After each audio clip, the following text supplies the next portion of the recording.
Chapter 970. His Majesty has just woken up and is talking with Her Highness the Empress and Her Highness the Consort Yen in the hall. Wait in the side hall for a while, Changde said to Li Yi and Li Xian as he closed the door. Li Xian let out a breath and rubbed his hands together. He walked into the side hall and asked, "How many times has father woken up today?" Changde said, "Today is the second time." He woke up for a while in the morning and went back to sleep after eating some food. After walking into the side hall, they could no longer feel the cold air outside. Yongning saw Li Yi and ran over. She accidentally tripped and fell to the ground. Li Yi quickly ran over and picked her up. He asked with concern, "Are you hurt?" Although tears were already welling up in her eyes, she still shook her head and said in a soft voice, "It's not painful." Li Yi patted away the dust on her body and held her little hand.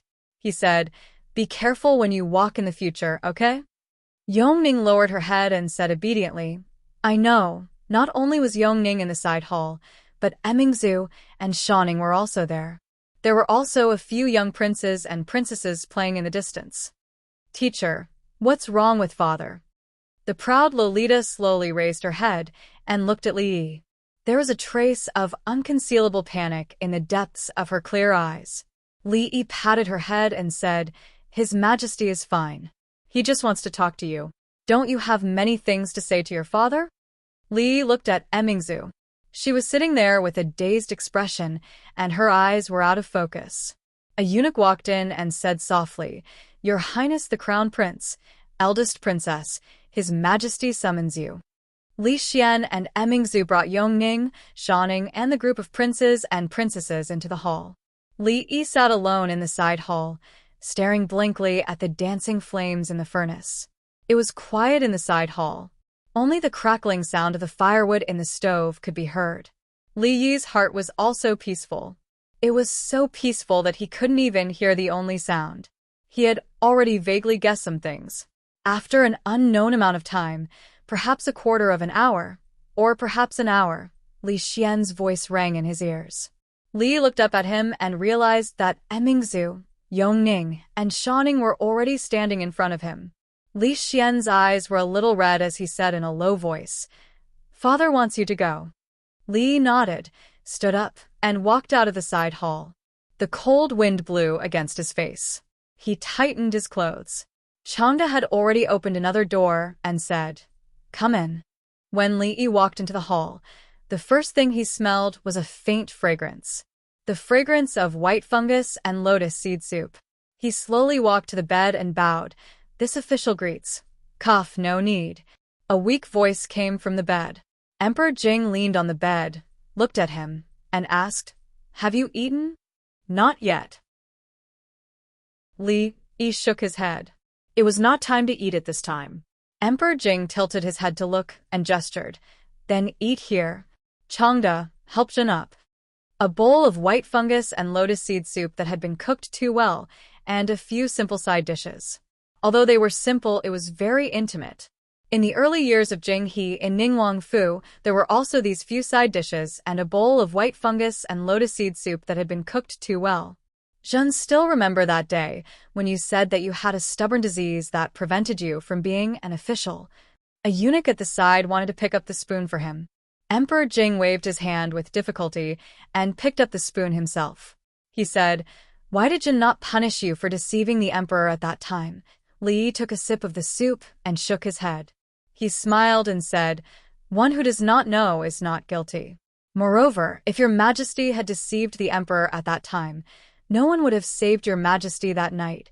Everything is fate." Emperor Jing nodded and said with a smile, "Pour wine for Jun."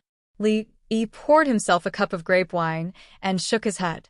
He said, "Your Majesty, you have forgotten that you cannot drink wine." He took a sip of wine. Emperor Jing suddenly looked at him and asked, "Are you not afraid that the wine is poisoned?" Li shook his head and said, "If your Majesty wanted to poison the wine, why did you wait until today?" Emperor Jing nodded and said, "Yes, if I wanted to poison the wine, after you offered Tianfa, after you used the brothel to spread rumors to force the king of Shu to leave the capital, after you gathered the people in the martial arts world, After you used to play to destroy the literary family of the Jing Kingdom, after you got rid of the Cui family, and when you wanted to help Emmingzu ascend the throne, I would have done it. Li Yi drank the wine in his cup and shook his head. He said, Tianfa was what your majesty wanted. The king of Shu left the capital was also what your majesty wanted. The one who wanted to destroy the Chu family was your majesty. The one who wanted to get rid of the Cui family and support Emmingzu was your majesty. I will not take the blame for this. Emperor Jing looked at him and said slowly, In the end, you did not let Chen down. Li Yi cupped his hands and said, Thank you for your trust, your majesty. Emperor Jing put down his chopsticks and covered his chest. After a long pause, he said, Zhen will leave soon. His tone was very calm and his expression was indifferent. It was as if he was saying something very ordinary. It was as if he was saying that he would be back soon. Just like just now, he casually asked Li Yi, Have you eaten? Li Yi hoped that was the case. Emperor Jing looked at Li Yi and suddenly asked, You know everything. Can you tell Zhen where people go after they die? Is there really an underworld?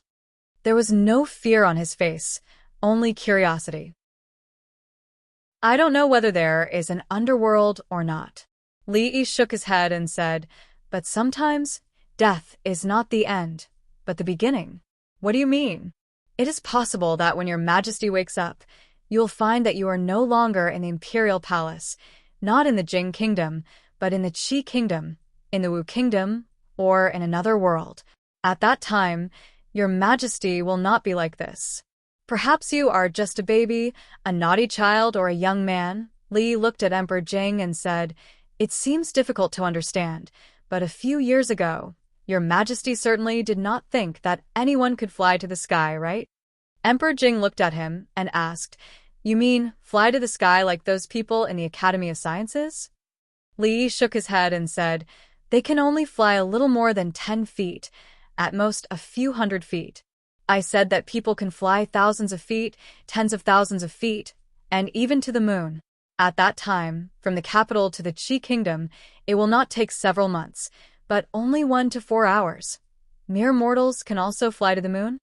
Not only that, but if the sun is not too hot, mortals can even fly to the sun. Your majesty can imagine that in the distant future, a celestial punishment can raise the entire capital to the ground, making the capital region barren for 100 years.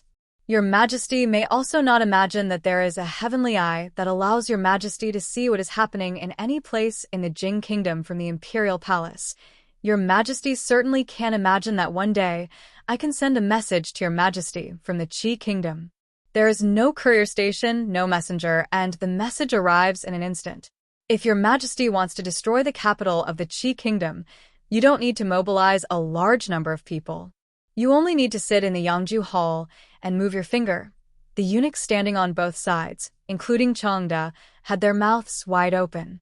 A celestial punishment could destroy the entire capital. Mortals could fly to the moon and see the entire Jing kingdom's heavenly eye. Even from 1,000 miles away, the message arrived in an instant. Did County Marquis Li have a hysteria again? If someone else told me this, I would send him to the Imperial Physician Bureau. Emperor Jing looked at him and said, You are different. I don't trust others, but I trust you. It's a pity that I won't be able to see this day. He sighed with regret on his face. Then he said, Changde, call Xianer and Emmingzi to come here. Changde walked out of the hall. He turned around and took out a small wine pot from the quilt. He smiled and said, Xianing understands me the best. He poured a cup of wine for himself. Li Yi did not stop him. Emperor Jing took a sip and closed his eyes. After a while, he slowly opened his eyes and said, After I leave, please take care of Emmingzu and Xianer. Li Xian and Emmingzu walked in. Emperor Jing slowly stood up and held their hands. Then he looked at Li Yi and said with a smile, I hand over the world to you. Chapter 971. Today was the 15th day of the first lunar month. The capital was getting more and more prosperous every year. It was just past noon, but the streets in the city were already crowded. The Li family, Xiao Huan poked her head out of the kitchen and said, "Young master, I want to eat sesame filling. Second miss also wants to eat sesame filling." The small kitchen was not big to begin with. Li Yi was making yuan xiao, Ruoqing was helping by the side, the proud Lolita was helping on the other side, and Yongning was running around. The place was a bit crowded. Even if the others wanted to help, they could not come in. Li Yi waved his hand to indicate that he understood. Yongning approached Li Yi and said sweetly, "Brother, Cindy wants to eat sugar filling."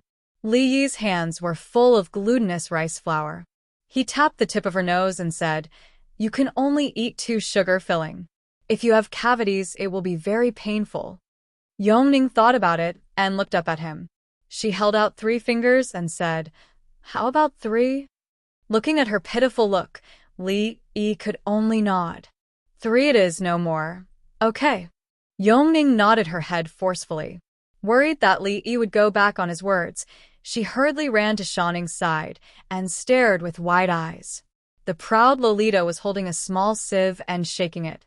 Inside the sieve were yuan xiao and glutinous rice flour. The yuan xiao shaken this way was round and round. She was never tired of this work. After shaking for a while, she slowly walked over and looked at Li Yi. She said, "Sir, can you make some bean paste filling? I will bring it to father when I return to the palace in the afternoon. Father loves to eat bean paste filling the most." Li Yi smiled at her and said, "Sister Xiaoqing is already preparing the filling. We will make it together later." The proud Lolita immediately became happy. Yongning walked to her side and looked at the small sieve in her hand. She whispered, "Sister, can I play with this?" Yuan xiao was to be eaten in the evening. It was still early. The 15th day of the first lunar month was the busiest day of the year in the capital city. Yongning and Shanning spent most of their time in the palace. They had to go back at night, so they couldn't miss this opportunity. After lunch, Li Yi took the 2 of them to the street. Compared to the crowds at night, it was much better during the day because the lantern show, fireworks, and other important events would only start at night. On the street, there were vendors selling all kinds of snacks, street acrobatics, and all kinds of mechanical gadgets. The 2 young ladies could not take it all in. Li looked at the bustling crowd, the row upon row of shops, and the endless stream of hawkers on the street. He deeply felt that in these 2 years, the capital had changed a lot. He bought a sugar figurine for Yongning and Shouning that represented their zodiac signs and casually asked the old sugar figurine seller, "Sir, how's business today?" The old man grinned and said, "Business is good. In the past, it would take a day to sell, but today, it's all sold out in an hour." Li looked at the sugar figurine in their hands and said with a smile, "Sir, your skill is good. The sugar figurine is so lifelike. It's not surprising that business is good. I think life at home must be good." The old man shook his head and said, "This old man has been selling sugar figurines all his life. It's only in the past 2 years that life has gotten better. If it weren't for His Majesty's compassion for people like us and reducing taxes 3 times, I'm afraid I would have frozen to death at home in the winter of the year before last." The shop assistant at the tea stall next to him curled his lips and said, "Old Zhang, you're still acting pitiful here. This year, a sugar figurine seller built new houses for his 2 sons and married new wives. Next year, your sugar figurine shop will be opening soon. Tell me, what's there to cry about?" The old man frowned and said discontentedly, "This old man has this year because of His Majesty's benevolent policy. It's not like I haven't experienced hard times. But Wang Erxiu, you brat, you got a good policy from the beginning." After the proud Lolita finished eating the sugar figurine, she licked her rosy lips and shook Li Yi's arm.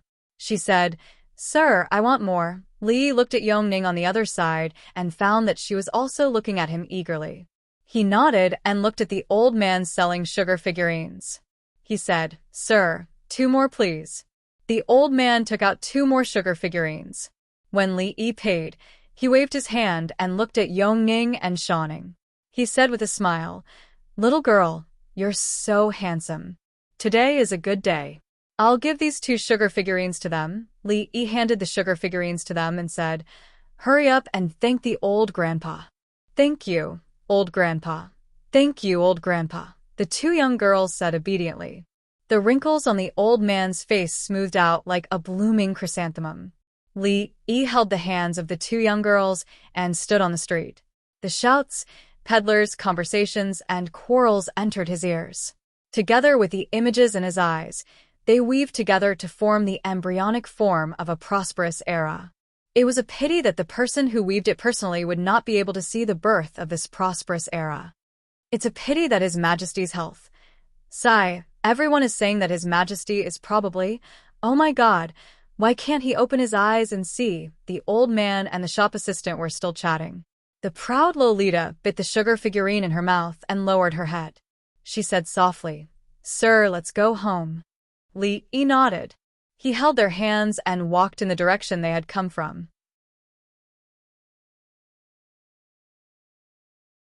Chapter 972. There was no snow in the winter of the 4th year of Jinghe.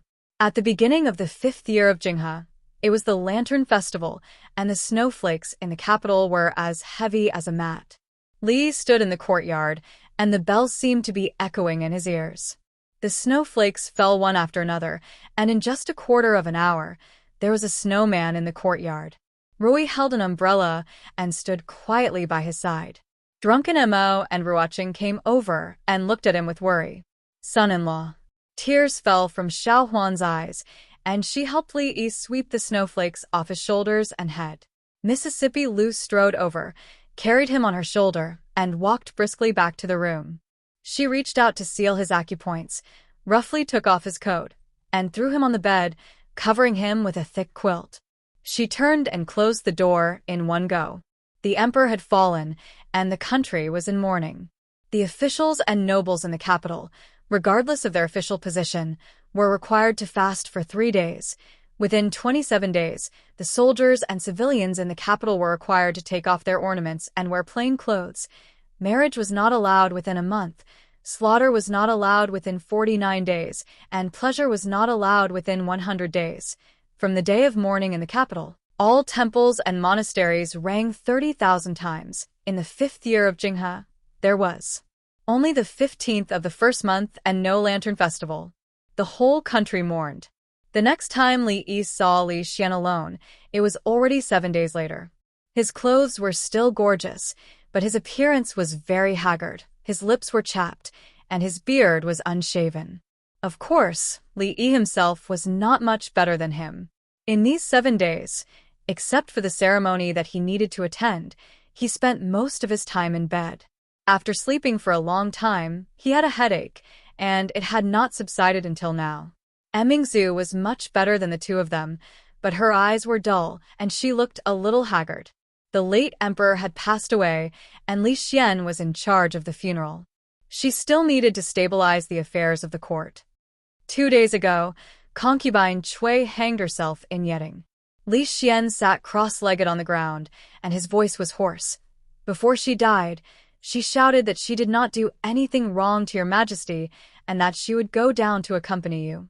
He looked at Li Yi and asked, "Do you feel that the palace is much more deserted than before?"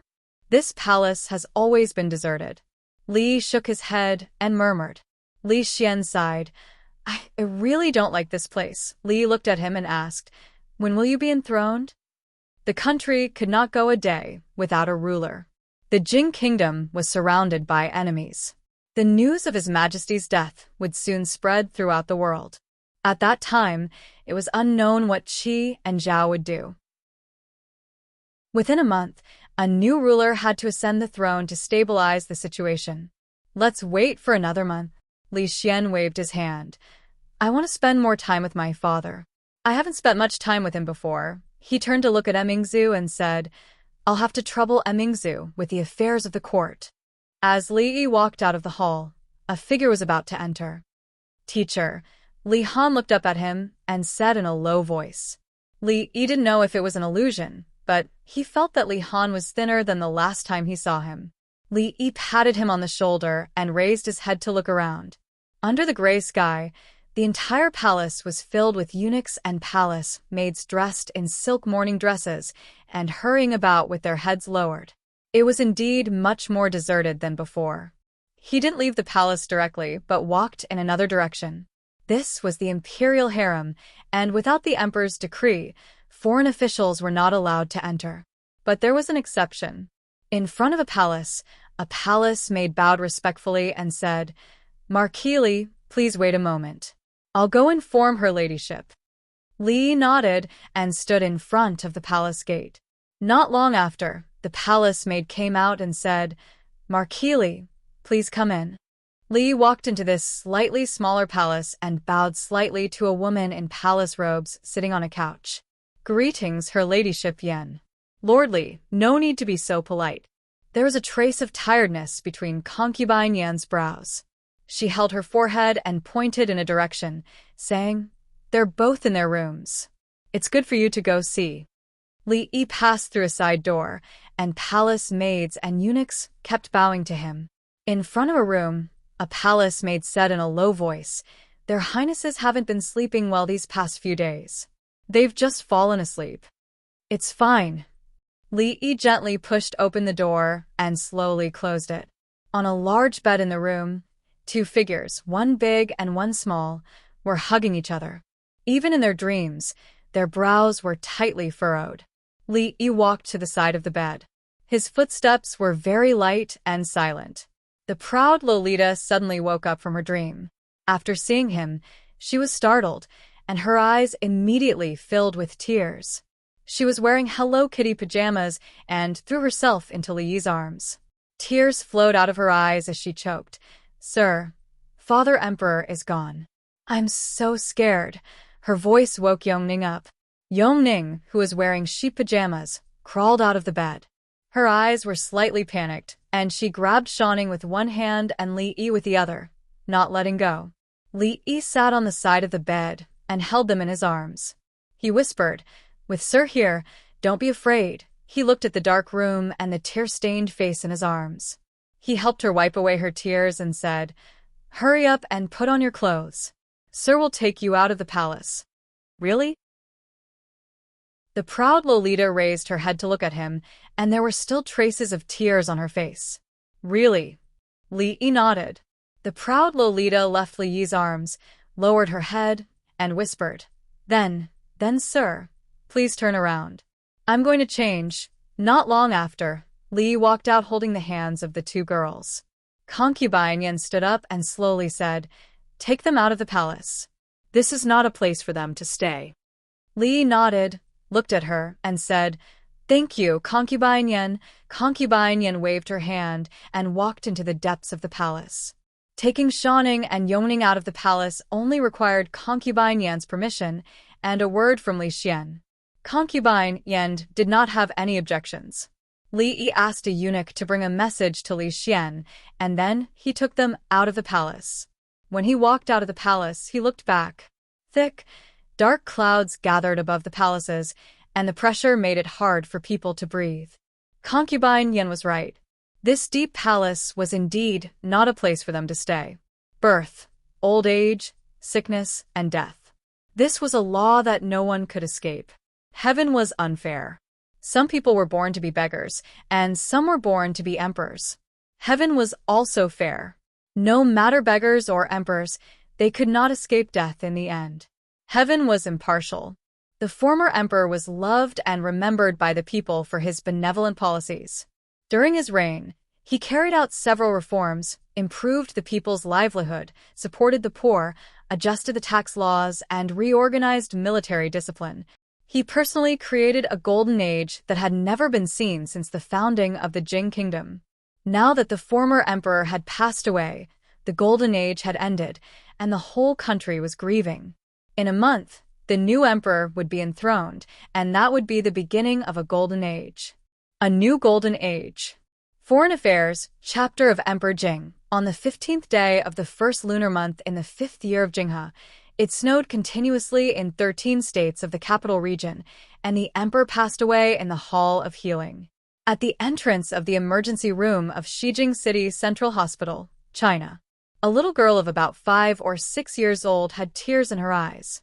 She held a woman's hand and sobbed, "Mom, I'm sorry. If it weren't for me, Dad wouldn't have died." The woman squatted down and gently wiped the tears from her eyes. She said, Xiao Yi, don't cry. It's not your fault. The door of the emergency room suddenly opened, and a few doctors in white coats came out. The beautiful woman immediately stood up and asked with a worried face, "Doctor, how is he?" "He's out of danger for the time being." The doctor walking in front said, then shook his head and said, "The patient's head was hit, and he's still in a coma. If he can wake up within 24 hours, he'll be fine." "If he doesn't wake up," the woman asked in a trembling voice, "what if he doesn't wake up?" "Please be mentally prepared," the doctor said. The doctor said, and the woman fell back to her seat.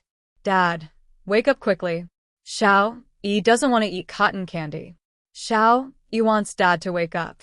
In the ward, a pale man was lying on the bed. The little girl held his hand and whispered. The woman pushed the door open and came in. She squatted down and picked her up. She said, "Xiao-Yi, get ready to go to school." Xiao-Yi doesn't want to go to school. Xiao-Yi wants Dad to wake up. The little girl shook her head and said stubbornly, "Dad has been sleeping for a month. Why hasn't he woken up yet? Adults can't stay in bed." The woman turned her face away so that the child wouldn't see her tears fall. She took a deep breath and said, "Xiao-Yi, Dad will sleep for a long time." "Mom, you're lying." The little girl raised her head and looked at her stubbornly. She said, "I saw Dad's fingers move just now. He's going to wake up soon." Xiao-Yi. The woman's face sank for the first time. Seeing the tears in the little girl's eyes, she could only sigh and pick her up. She said softly, "Xiao-Yi, let's go to school, okay?" The little girl choked and said, "Mom, Xiao-Yi didn't lie. Dad's fingers really moved." The woman closed her eyes and looked at the man on the sickbed for a long time. Then she turned around and walked out of the ward with the child in her arms. "Where is this place? Who are you?" As she stepped out of the ward, a weak voice suddenly came from behind her. She turned her head in disbelief and looked at the man sitting on the sickbed. The man on the sickbed looked at her with the same disbelief and unconcealable surprise. He blurted out, "Liang Fei." Dad. The little girl broke free from her mother's arms and ran to the sickbed, throwing herself into the man's arms. "Xiao-Yi, be careful." The woman's face changed, and she hurried over. "Yongning." The man looked at the little girl in his arms and murmured. His face suddenly showed a painful expression. He grabbed his head and growled in his throat. The woman's face changed greatly, and she asked, "What's wrong with you? Where are you feeling uncomfortable?" Doctor.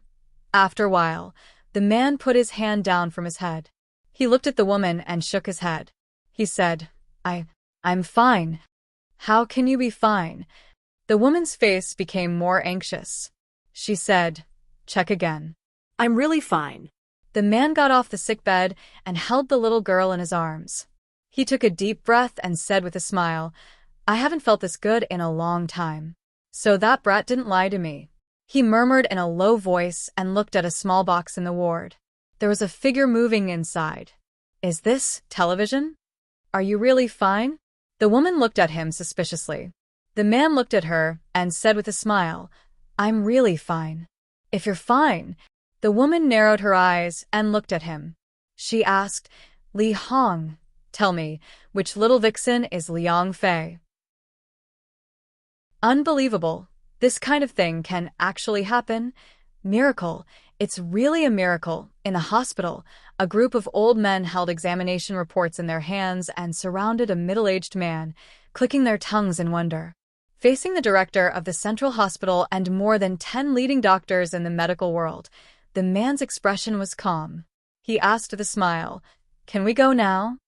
An old man looked at him from head to toe for a while before nodding. "You can go after signing this piece of paper. However, to be on the safe side, come back for a follow-up in a week." The man took the ballpoint pen from him. After looking at it in his hand, he frowned. He glanced around and caught a glimpse of something in the corner of the office. He strode over. When everyone saw this, they all looked over. He picked up a writing brush, dipped it in ink, and wrote down his name.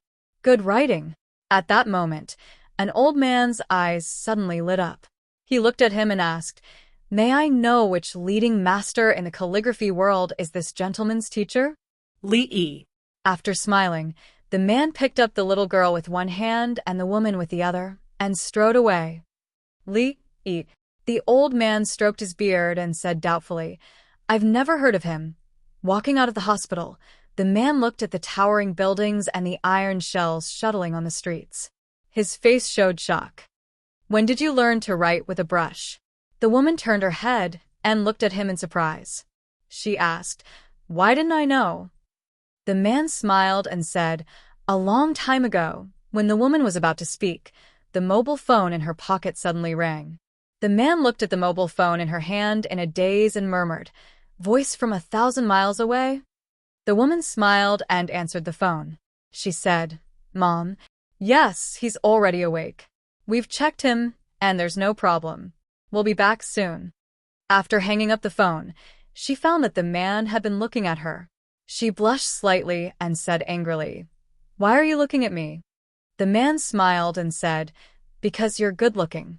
Don't be serious. The woman glared at him and said, Are you hungry? Let's go eat first. The man shook his head and said, I want to go to the library first. The woman looked at him and asked uncertainly, Now? The man nodded and said, Now. Well, the provincial library is only 2 stops away from here. The woman nodded and said, You've just been discharged from the hospital. It's appropriate for you to exercise. Let's walk. As soon as she finished speaking, a panicked voice suddenly came from the hospital. Catch the thief. Catch the thief. A figure ran out of the hospital in a panic. When he passed by the man, he suddenly stopped.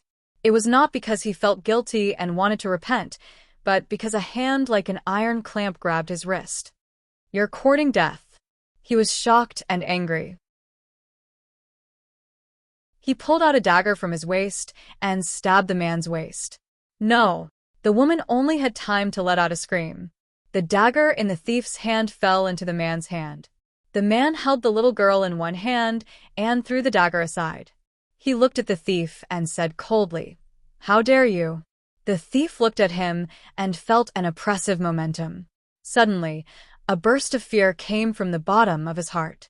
His back was soaked with cold sweat. His legs gave way and he fell to the ground. Wow. Dad is so powerful. The little girl put her arms around the man's neck. Her eyes were full of little stars. She kissed him hard on the face.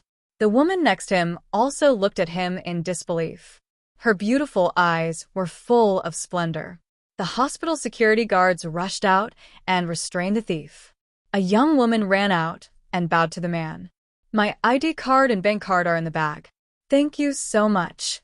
The man looked at her miniskirt and revealed a small part of her chest. He frowned and said, You're naked in broad daylight. What a scandal. The young woman looked up at him and said, You. The man shook his head. As a woman, how can you be so shameless? You're crazy. The young woman glared at him and hurried away in high heels. A moment later, in the sightseeing elevator of the provincial library, the man looked at the gradually shrinking figure below and smiled. Why did you have to come to the library? Walking out of the elevator, the woman shook her head and said, What books do you want to buy? I'll go buy them. You and Xiaoyi sit here for a while. The man shook his head and said, Just walk around here. I'll go back in a while. Next to a bookshelf, the man picked up a book and murmured, Apollo Program, Amsterdam Moon Landing, Universe, Black Hole, Interstellar Travel, TNT, Atomic Bomb, Hydrogen Bomb. He walked to another place and picked up a newspaper. iPhone 10 production stopped. Song Jinkong announced marriage. The woman walked to his side and asked in confusion, What are you talking about? Nothing. The man smiled and closed his eyes. He quickly opened them and said, Let's go home. You're not buying books? Not anymore. The man nodded. He carried the little girl and held the woman's hand. When they walked to the elevator, he glanced at the rest area and suddenly stopped in his tracks. The woman turned around and looked at him. What's wrong? I met a friend. The man put the little girl down and said, Xiao, Yi, and Mom stay here for a while. Dad will be there soon. He walked to the rest area and walked to the side of a young man. He pointed at the computer on the table and asked with a smile, "Young man, can I borrow your computer for a while?" The young man raised his head and nodded sleepily. He made way for the man. The man sat down and opened the browser.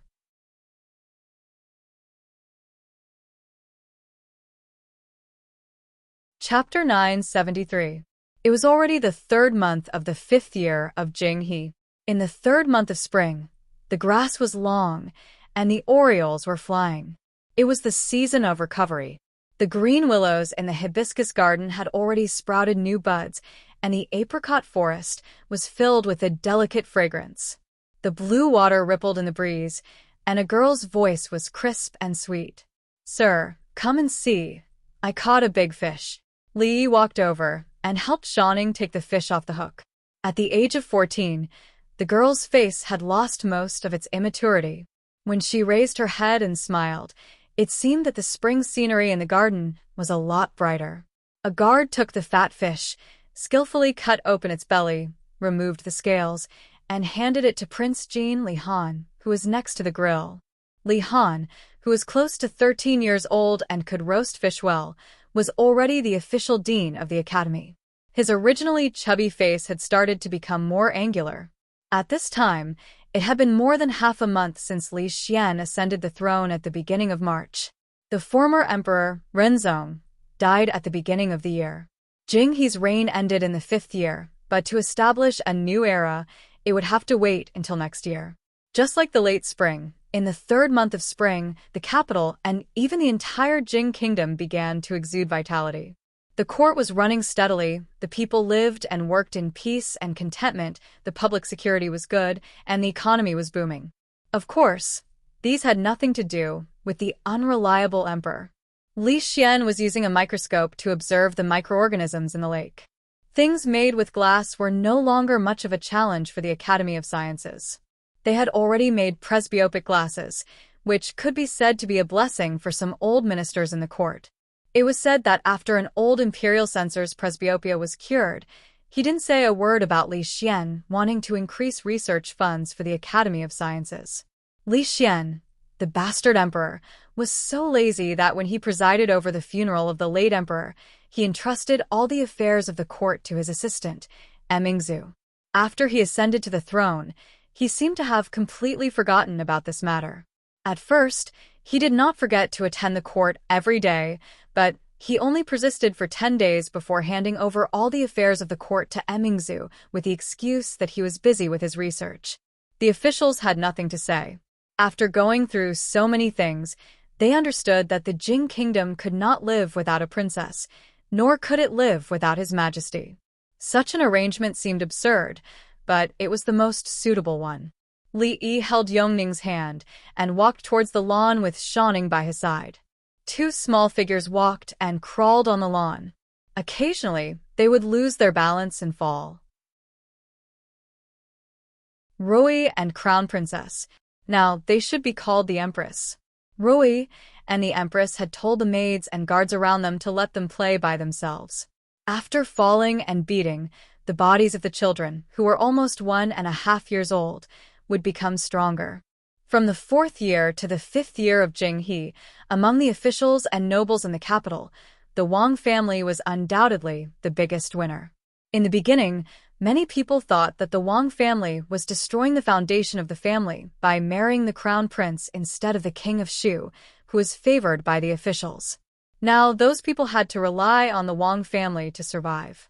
They had the most powerful financial resources in the Jing kingdom and were backed by the most powerful forces in the Jing kingdom. Who could compete with the Wang family? If there was only one family. In terms of financial resources, ordinary people would naturally think of the god of wealth's family in the Jing kingdom. However, a small number of people knew that the Li family's financial resources were not far from the Wang family's, or even surpassed it in terms of power. Although the Wang family had the empress, they still couldn't compare with the favored officials of the 2 dynasties. The Wang family didn't need to compare either, because the Wang family and the Li family had a special relationship. Yongning and Shanning ran to play with Li Duan and Li Rui. Li Yi walked to Rui and Wang Qin and bowed slightly. Greetings, Your Highness. Wang Qin smiled and said, Sister Rui and I are like sisters. County Marquis Li, you don't have to be so polite. Although Li Xian was the emperor, there was only one empress in the harem. Many officials in the court had repeatedly written to him, asking him to appoint concubines, but to no avail. This was also the reason why the Wang family's position in the court was becoming more and more stable. If the emperor didn't appoint a new concubine, there was no suspense about who would be the next emperor. Li Han came over with a plate and said, Sir, the fish is grilled. I didn't put too much seasoning on it. Li Han's grilling technique had been unanimously approved by everyone, so Prince Jean was also a part-time grill hand in addition to being the dean of the academy.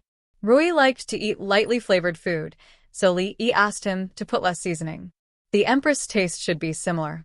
She didn't have many friends in the palace, so she often called Rui to the palace. Li Xian later directly moved his family to Farong Garden. Anyway, there were only 2 people in his family. This place wasn't far from the Li family, so he and Rui often visited each other. Ladies first.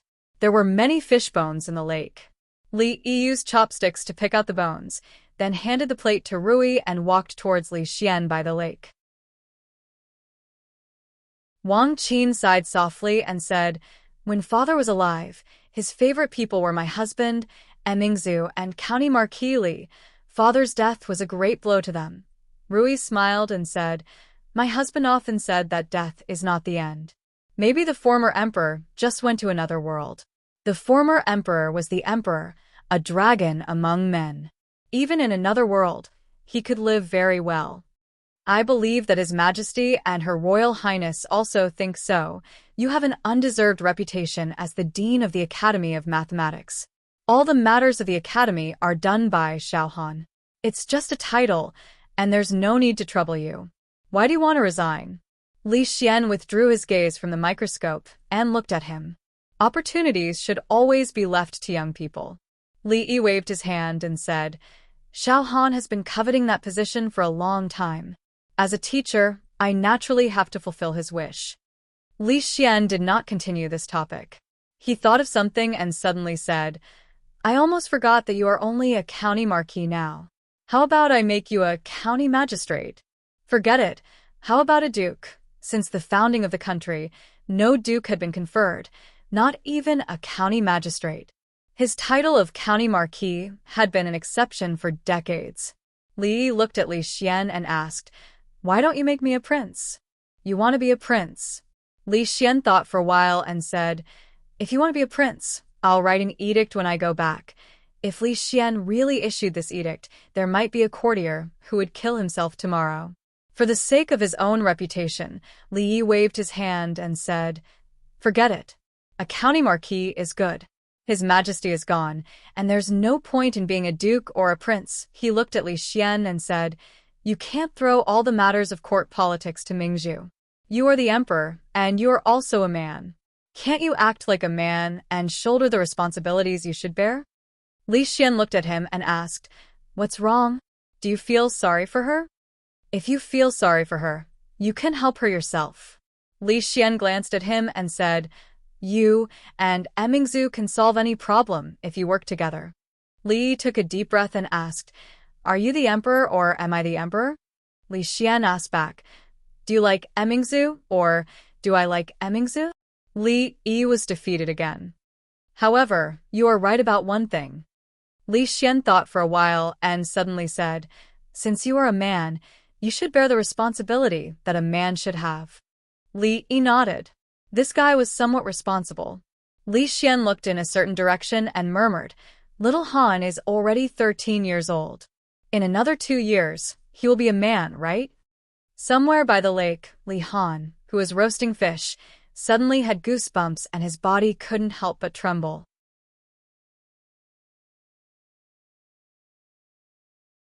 Chapter 974. In a feudal society where imperial power was supreme, the throne was the most dignified and supreme thing. Li Xian's way of thinking, which was like kicking the throne around like a ball, was very different from the ancient people. Li Yi felt deeply guilty. Thinking about how Li Yi was obsessed with mental arithmetic and was exactly the same as him, as his teacher, Li Yi felt that his sins were even deeper. Li Xian was still young, and his thoughts were too idealistic and unrealistic. In 2 years, he would understand that the throne wasn't something he could give up just because he wanted to, and he could give it to whoever he wanted.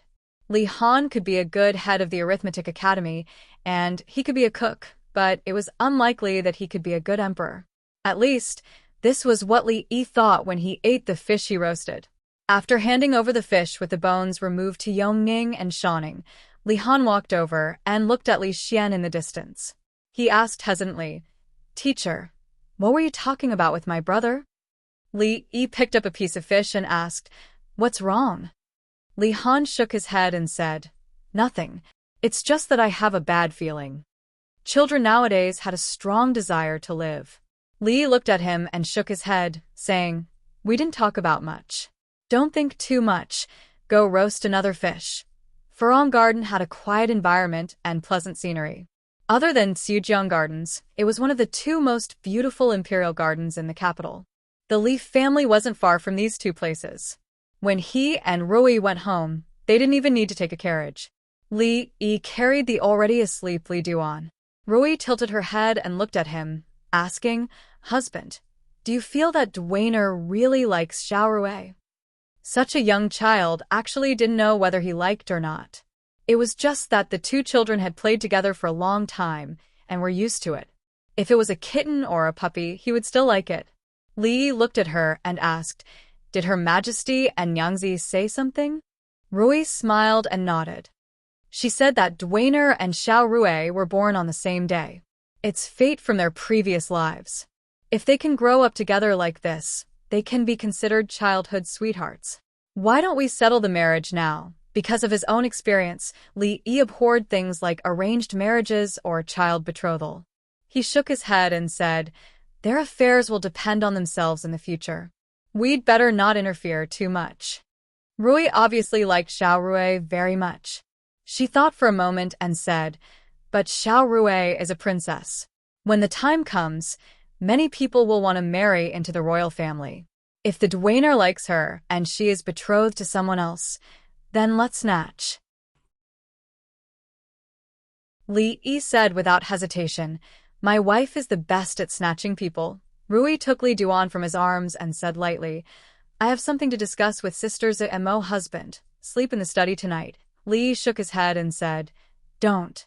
If there's anything to discuss, let's go together." Rui looked at him and asked, "Sister Zmo and I are going to discuss all night. Does husband want to join us?" "If you don't mind." Li looked at the smile on Rui's face, waved his hand, and said, "Forget it. That bed is too small for 3 people." He had originally planned to marry Mo at the beginning of the year, but because of the death of the former emperor, he could only postpone the date. Now, although a month had passed, there was no auspicious date in a short period of time. Of course, the more important reason was that he thought that the time between the 2 events was too short, and he felt uneasy. He was gratified that Mo could understand this, and even comforted him.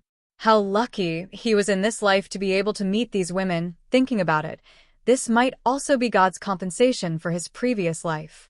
After all, he went to the library with the intention of learning. Not only did he meet a psychopath who returned kindness with ingratitude, but he also encountered an incredible fire. God owed him too much. At the gate of the Li mansion, Li Yi unexpectedly saw a person. The gatekeeper of the Li family said politely to a young man, "Sir, my master and madam have gone out. I don't know when they will be back. Why don't you come again tomorrow, or wait in the mansion?" The young man cupped his hands and said, "In that case, I will come again another day." "No need for another day." Li walked over, patted Jiang Zian on the shoulder, and said with a smile, "Brother Jiang, what's the matter? Let's talk inside." The expression on Jiang Zian's face immediately became respectful. "Lord Li, in the mansion, the maid served good tea." Li looked at Jiang Zian and asked with a smile, "Brother Zian should be leaving soon, right?" "Yes, the appointment from the Ministry of Personnel has been issued. I will leave tomorrow." Jiang Zian nodded and suddenly stood up. He bowed deeply to Li Yi and said, Jiang Zian, thanks Lord Li, for saving my life. His former friend had almost pushed him into the abyss. His former enemy had not only saved him from prison, but had also given him a bright career. At this moment, standing in front of Li Yi, his heart was in turmoil, and he could not control himself. Li Yi stood up and helped him up. He said, Brother Jiang, please be careful on this trip to Qing and Prefecture. Anqi County is also your hometown. You must govern it well in the future. Don't let your people down. Jiang Zian's expression was solemn. He bowed and said, Zian will not let Lord Li down. Li Yi smiled and said, You don't have to be so polite. Sit. After Jiang Zian sat down, he cupped his hands again and said, I have offended you in the past. Lord Li, please forgive me. I don't mention the past. Li Yi waved his hand and said, How can there be no wine when old friends gather? Servants, bring wine. The Li family's cooks were very fast. In a quarter of an hour, a jar of wine and a few dishes were served. Li Yi had once made up his mind to never drink again, but he did not persist for long. During this time, he had failed to compete with Mississippi Liu and Emmingzu in terms of drinking, but his tolerance for alcohol had greatly improved. Jiang Zian was very restrained at first, but after a few cups of wine, he gradually became intoxicated. Lord Li, Brother Li, do you really think of me as a friend? Of course. I, Li Yi, don't have many friends. You, Jiang Zian, are one of them. Don't forget, we are friends who have been through life and death together. Since we are friends, there are some things that I have to say. Jiang Zian's eyes were hazy from the alcohol. He looked at him discontentedly and said, Miss Ruoqing is such a good woman. Even if she is the Empress. Don't you want to find her? You scolded those Jinshi in Prince Ning Mansion. Where is your courage? Li Yi slapped him on the head and scolded, At this time, you still dare to think about my Ruoqing? I don't think about her. Jiang Zian's face turned red. He stared at him and said, I just feel that what you did was not like a man. I am not like a man. Li looked at Jiang Zian and took the woman who was pouring wine for him into his arms. He said, Ruoqing, tell him, do I look like a man? Jiang Zian was shocked. Ah, you are Miss Ruoqing? At the door, hearing the man's hearty laughter coming from the room, drunken Emo lowered her head, and a trace of sadness appeared in her eyes. Although he was laughing, it did not mean that he was really happy. If he was really happy, he would not have to drink. If he was not happy, it would be difficult for her to smile. Rui walked to her side, glanced into the room, and whispered, After the former emperor left, my husband did not have many enemies, nor did he have many friends. He once said that after the former emperor left, no one could shelter them from the wind and rain. Drunken Emo looked at the figure in the room and shook her head. Now in the capital, who can set off a storm? They respect him, fear him, and fear him. He actually does not like this. Rui took her hand and shook her head. There is only one side of my husband that we do not understand. Jiang Zian was soon drunk and was helped to the guest room by the servants of the Li family to rest. Li leaned against the chair and rested for a moment. When he opened his eyes, he saw an old face full of wrinkles.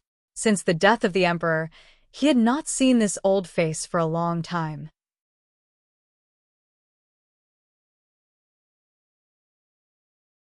Chapter 975. After the death of the previous emperor, Changde had gone to the mausoleum to guard it. There was still a long way to go before the one-year deadline.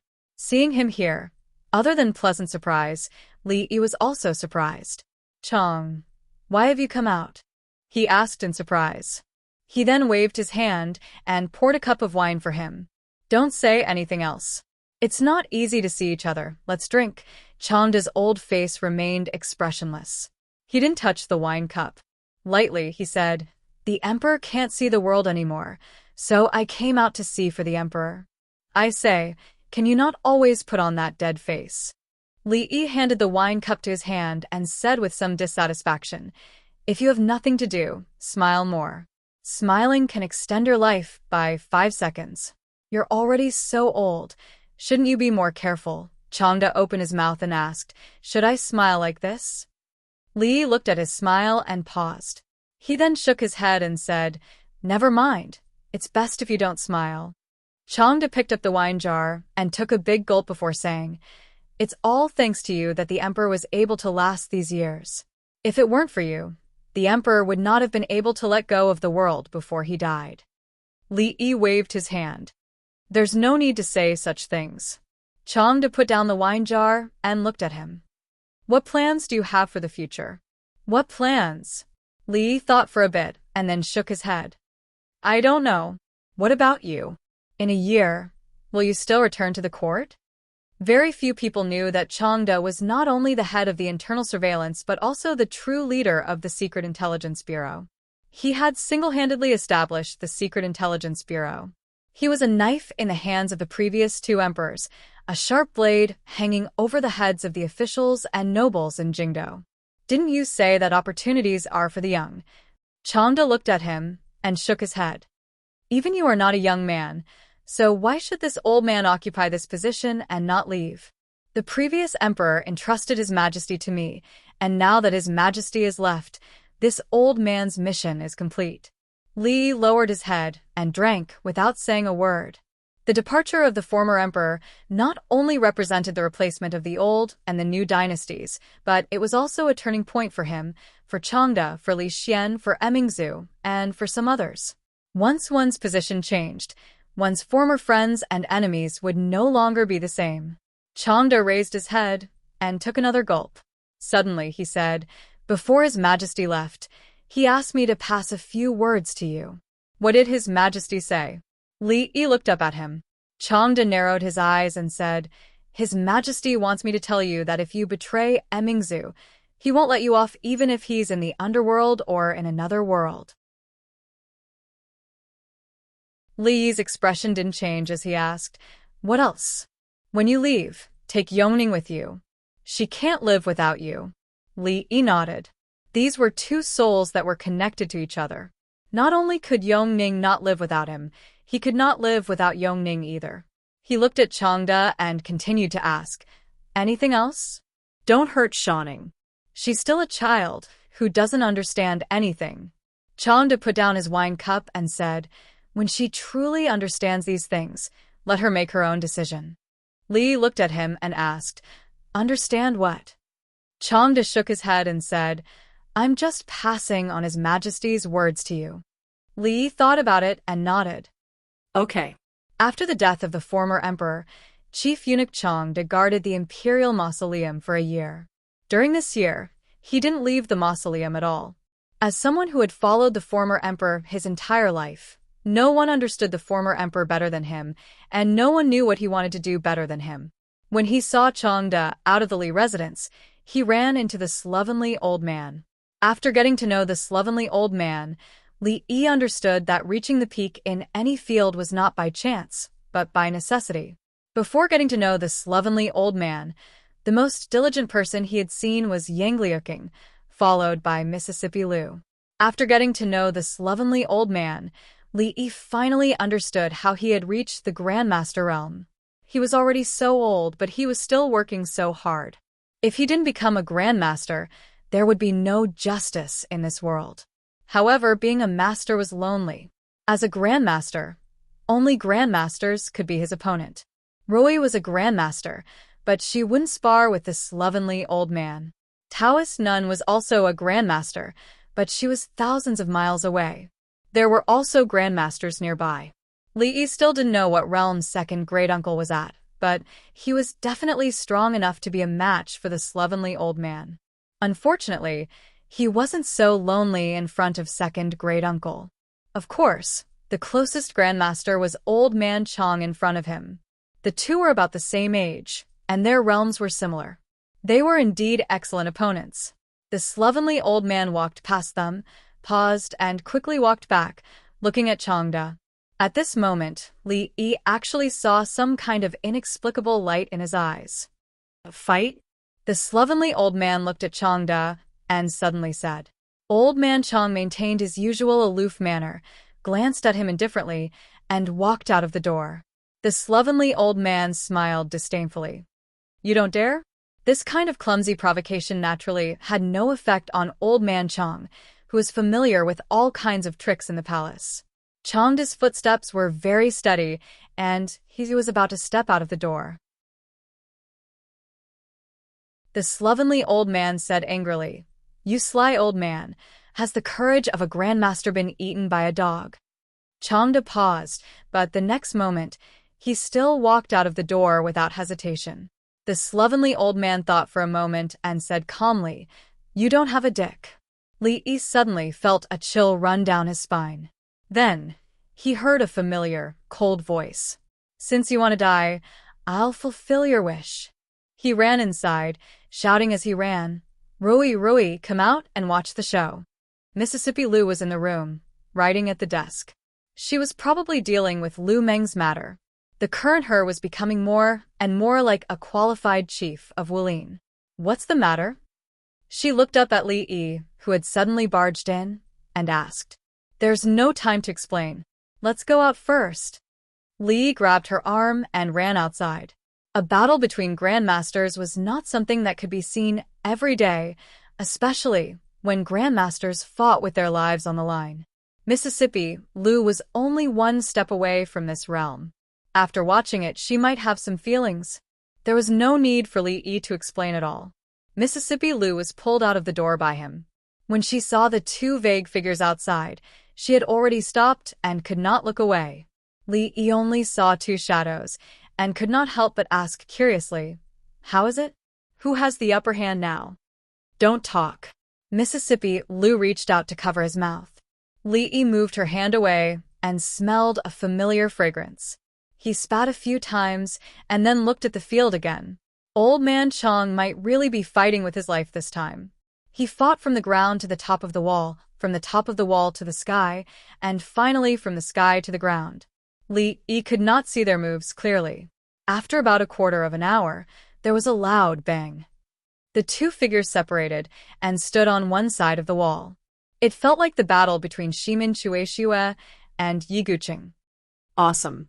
"I haven't fought so happily for a long time." The sloppy old man laughed and said, "I can't beat you, and you can't beat me. Let's call it a draw today. Let's fight another day. What do you think?" Chang's fists, which were hidden in his sleeves, trembled slightly. He looked at him coldly and jumped off the wall. Without saying anything, he turned around and left. Seeing him leave, an unnatural flush appeared on the sloppy old man's face. He jumped down from the top of the wall and muttered, "This old thing is worthy of being from the palace." If it wasn't for the fact that he has made some progress these days, he would have lost face today. Mississippi Lu stood where she was, deep in thought. Li looked at her, walked to the sloppy old man, and asked, "Sue, how difficult is it to break through the bottleneck of supreme power? Do you have any experience?" "It's difficult, but it's not difficult either." The sloppy old man looked back at Mississippi Lu and said, "Some people find it difficult in their bodies, while others find it difficult in their hearts. Let go of your obsession and worries, and only then can you pass the barrier of your heart." After saying that, he strode inside. Li Yi followed closely and asked curiously, "What do you mean?" "Those who should understand will understand as soon as they hear it, and it's useless for those who shouldn't understand to say it."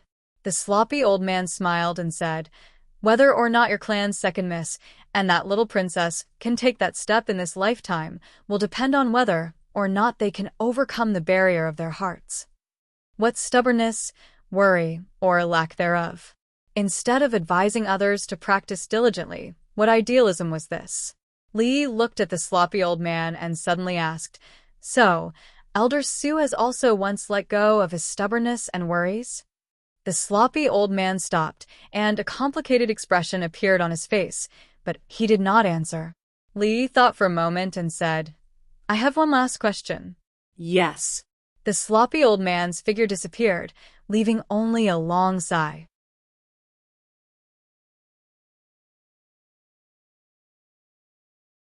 Chapter 976. Who do you love? Li looked at the empty courtyard and asked in confusion. He just wanted to ask the sloppy old man what his chances of becoming a grandmaster were. After all, if Rui and Emingzu were blocked at the door of Grandmaster status and couldn't take that step, he still had a chance to catch up and restore his manhood. Who did he say he loved? Changda? He had heard of friendship forged by fighting, but he had never heard of gay love forged by fighting. Could it be that the two of them had fallen in love with each other and developed into a gay relationship?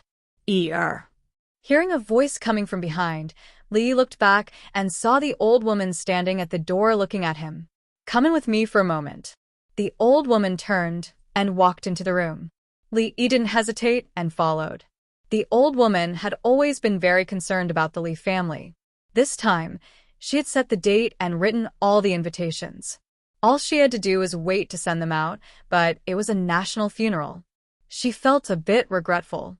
After the 1-month deadline, she mentioned it to him twice in a vague way, but he deliberately avoided it.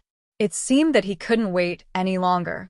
The old woman put away the wine jars in the room and said, "The previous emperor treated you and the Li family well when he was alive.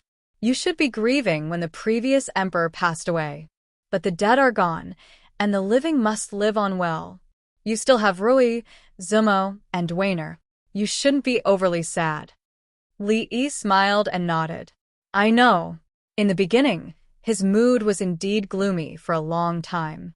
That was because ever since they first met in Qing and Fu, there had been no relationship between the ruler and his official. They were ruler and official, and they were also friends. Even though he had always been mentally prepared, when the day really came, it was still difficult to accept. But just as the old woman said, the dead were gone, and the living must live well. Being overly immersed in the sorrow of the past was irresponsible for the future and the performance of a coward. His Majesty didn't come today? The old mistress nodded slightly and suddenly asked. As an emperor, Li Xian did not attend to his duties. Every day he would visit the Li family. Occasionally, it would be Li Yi and Rui. Li Yi explained to the old mistress. He didn't come today. Rui and I just came back from Lotus Garden. Madame Dowager looked at him and asked, You and His Majesty have known each other for 4 years, right? Li thought about it and said, less than 4 years. He and Li Xian first met in July of the 1st year of Jinghe. Now it was March of the 5th year of Jinghe. There were still 4 months until the 4th year. 4 years is not a short time. The old mistress sighed and said, It is the Li family's fortune to be favored by 2 emperors. But you must remember that His Majesty is His Majesty. He is no longer the crown prince Li Xian of the past. It was said that being in the emperor's company was like living with a tiger. Since ancient times, there had been countless cases of good bows being hidden after the birds had been killed. It seemed that emperors were supposed to be cold and heartless. Most people, including the old mistress, thought so too. But none of the emperors that Li Yi knew were like this. The previous emperor was benevolent, not only toward the court but also toward people. After Li Xian became emperor, his temperament did not change at all. He was not a qualified emperor. He was straightforward and free. The things that the old mistress worried about would not happen, at least for the time being. But even though he believed in Li Xian, others did not. Since ancient times, heaven, earth, emperor, and teacher have to respect etiquette and ethics. The old mistress looked at him and sighed again. She said, I know that you and His Majesty are close friends, but people's hearts change. For the sake of the Li family, you must be more careful and not fall too deeply into it. Li thought for a long time and then lowered his head. He said, Grandson will remember. I still envy you.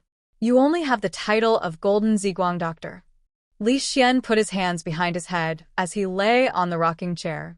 Looking at the sky, he murmured, Beautiful wives and concubines, no worldly affairs, free and unfettered, what more can a husband ask for in life? You want to take concubines? Li Yi sat by the stone table and looked at him. He said, If you want to do it, then do it. Your harem is so empty, it should be enriched. Li Xian looked back. The 2 women should be in the room. Only then did he relax. He said, We are not the same. I only need Qin, Li Yi suddenly asked. How is your brother Shen? Brother Shen. Li Xian thought for a moment and said, he has already graduated from the Mathematics Institute. I feel that he is more suitable for our Academy of Sciences. I don't know where the Ministry of Appointments will send him, so I am preparing to headhunt him. Then he felt that something was wrong. He looked at Li Yi and said, don't try to change the topic. I, the Emperor, am not as free as you, the Marquis. This is too unreasonable. Li Xian was clearly brooding over this matter. He hesitated for a moment and said, Prime Minister Qin has already resigned 3 times, and I persuaded him to come back. The Qin family has suffered such a great change. Prime Minister Qin is disheartened, and his health is not as good as before. If he has made up his mind, I will allow him to retire. After Prime Minister Qin's resignation, the position of the right minister will be vacant. Only you can take this position. At that time, you and Emingzu will be in cahoots. Li Yi pointed at Li Xian, looked behind him and said, he is cursing you. Emingzu had just finished sparring with Rui. Her hair was wet. Li Xian jumped up from the chair and said, I am going to see Xiao Rui. Mingzhu was a noble princess and always had a heroic spirit that did not lose to any man. This heroic spirit was something that even the Lu second young miss did not have. In other words, even Mississippi Lu was more feminine than Emingzu. Of course, these words could not be said in front of him. Otherwise, he might be greeted with a beating from both women. However, when she took a bath and put up her wet hair in front of him, Li felt that his understanding of her was not complete. At this time, Her Royal Highness still had a little bit of femininity. After putting up her hair, she looked at Li Yi and said in surprise, Why are you looking at me? Is there something on my face? Li shook his head repeatedly. No. She did not continue this topic and asked, Did Chief Chong come to see you 2 days ago? Li Yi was puzzled. He did not return to the palace? Emingzi shook her head and said, He only came here to take a look around the capital and then returned to the mausoleum. Li Yi explained, His Majesty had a few words for him to bring to me. Father? Although her and Li Xian's identity had been announced, she was still used to calling the former emperor this way. Li Yi nodded. Emingzi looked at her, thought for a moment, and asked, What did father say? She shouldn't have asked this question, but she wanted to know anything about her father. Li thought for a moment and said, His Majesty asked me to take care of you and Li Xian. Emingzi looked at him and said, Father already said this the other night. Li Yi was speechless for a moment. He could not tell her that her father told him not to let her down in the future and that when she did not want to be the empress, they could make do with each other. His Majesty also said that Shanning is only a child now. When she grows up, she can make her own decisions. Emingzi looked at him and asked in confusion, What does that mean? Yes, sir, what does that mean? The girl ran out of the room, thought for a moment, and said with some dissatisfaction, I am already 14 years old. I am not a child anymore. Li Yi patted her head and said, When will you stop saying that you're not a child anymore? You're not a child anymore. The dizzy girl nodded and said, When that time comes, will I be able to make my own decisions? Li nodded. This is your father's verbal order. It is the same as an imperial edict. I knew father treats me the best. The girl smiled excitedly, and her eyes flashed. She murmured, Can I make my own decisions? I will ask Brother Xian to write an imperial edict when I go back.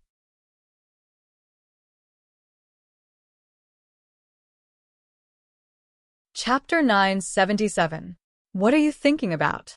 Li Yi flicked his finger on her forehead and said, This imperial edict will only count when you grow up. Among the girls, Duanwu was the most obedient, Yongning was the most adorable, and Shanning was the most mischievous one. She had countless ideas and no one knew what she was thinking in her little head. That's what I said. Shanning covered her forehead and ran away with a chuckle. Soon, she ran back and asked, Then how old is considered to be grown up? Li Yi rubbed her hair and said, You will know when you grow up. After Shanning ran away, Li Yi thought of what just happened and turned to Emingzu and said, Li Xian doesn't think before doing things. You should suppress him. You mean the position of the right minister? Emmingse thought about it and said, but I think this position is quite suitable for you. Don't you want to be in cahoots with me? Cahoots. Li shook his head and asked, who's the wolf and who's the bay? Emmingse thought about it and said, I think it's the bay. I like to be in the top. Since the death of the former emperor at the beginning of the year, the court was generally peaceful. It wasn't until April that there was another disturbance. Prime Minister Qin resigned many times. After the emperor agreed, he was conferred the title of Special Minister. This was also a non-official who didn't directly participate in the court affairs. His position was even higher than the Minister of Honor. He had the right to attend the court meetings and greet the Prime Minister. The left and right ministers were the two towering pillars of the court. Now that one of them had fallen, it was natural to build another one. In recent years, the court of the Jing Kingdom was becoming younger. There weren't many senior officials like Prime Minister Qin and Prime Minister Shen left. Because of their old age, they weren't suitable for the position. A country could live without a ruler, but it couldn't live without a prime minister. In the court meeting at the beginning of April, the ownership of the right minister's position was naturally the most important. The imperial court tended to be younger, but it was not to the extent that there was a gap between the old and the young. The Wang family, the Shen family, and a limited number of officials with experience and ability could all be choices. There was no need to consider the Shen family. In the imperial court, it was impossible for the left and right ministers to come from the Shen family. The Shen family would not participate, and the officials would not agree. The other officials were at a disadvantage in the struggle for the position of prime minister, either because they did not have enough experience or because they did not have enough background.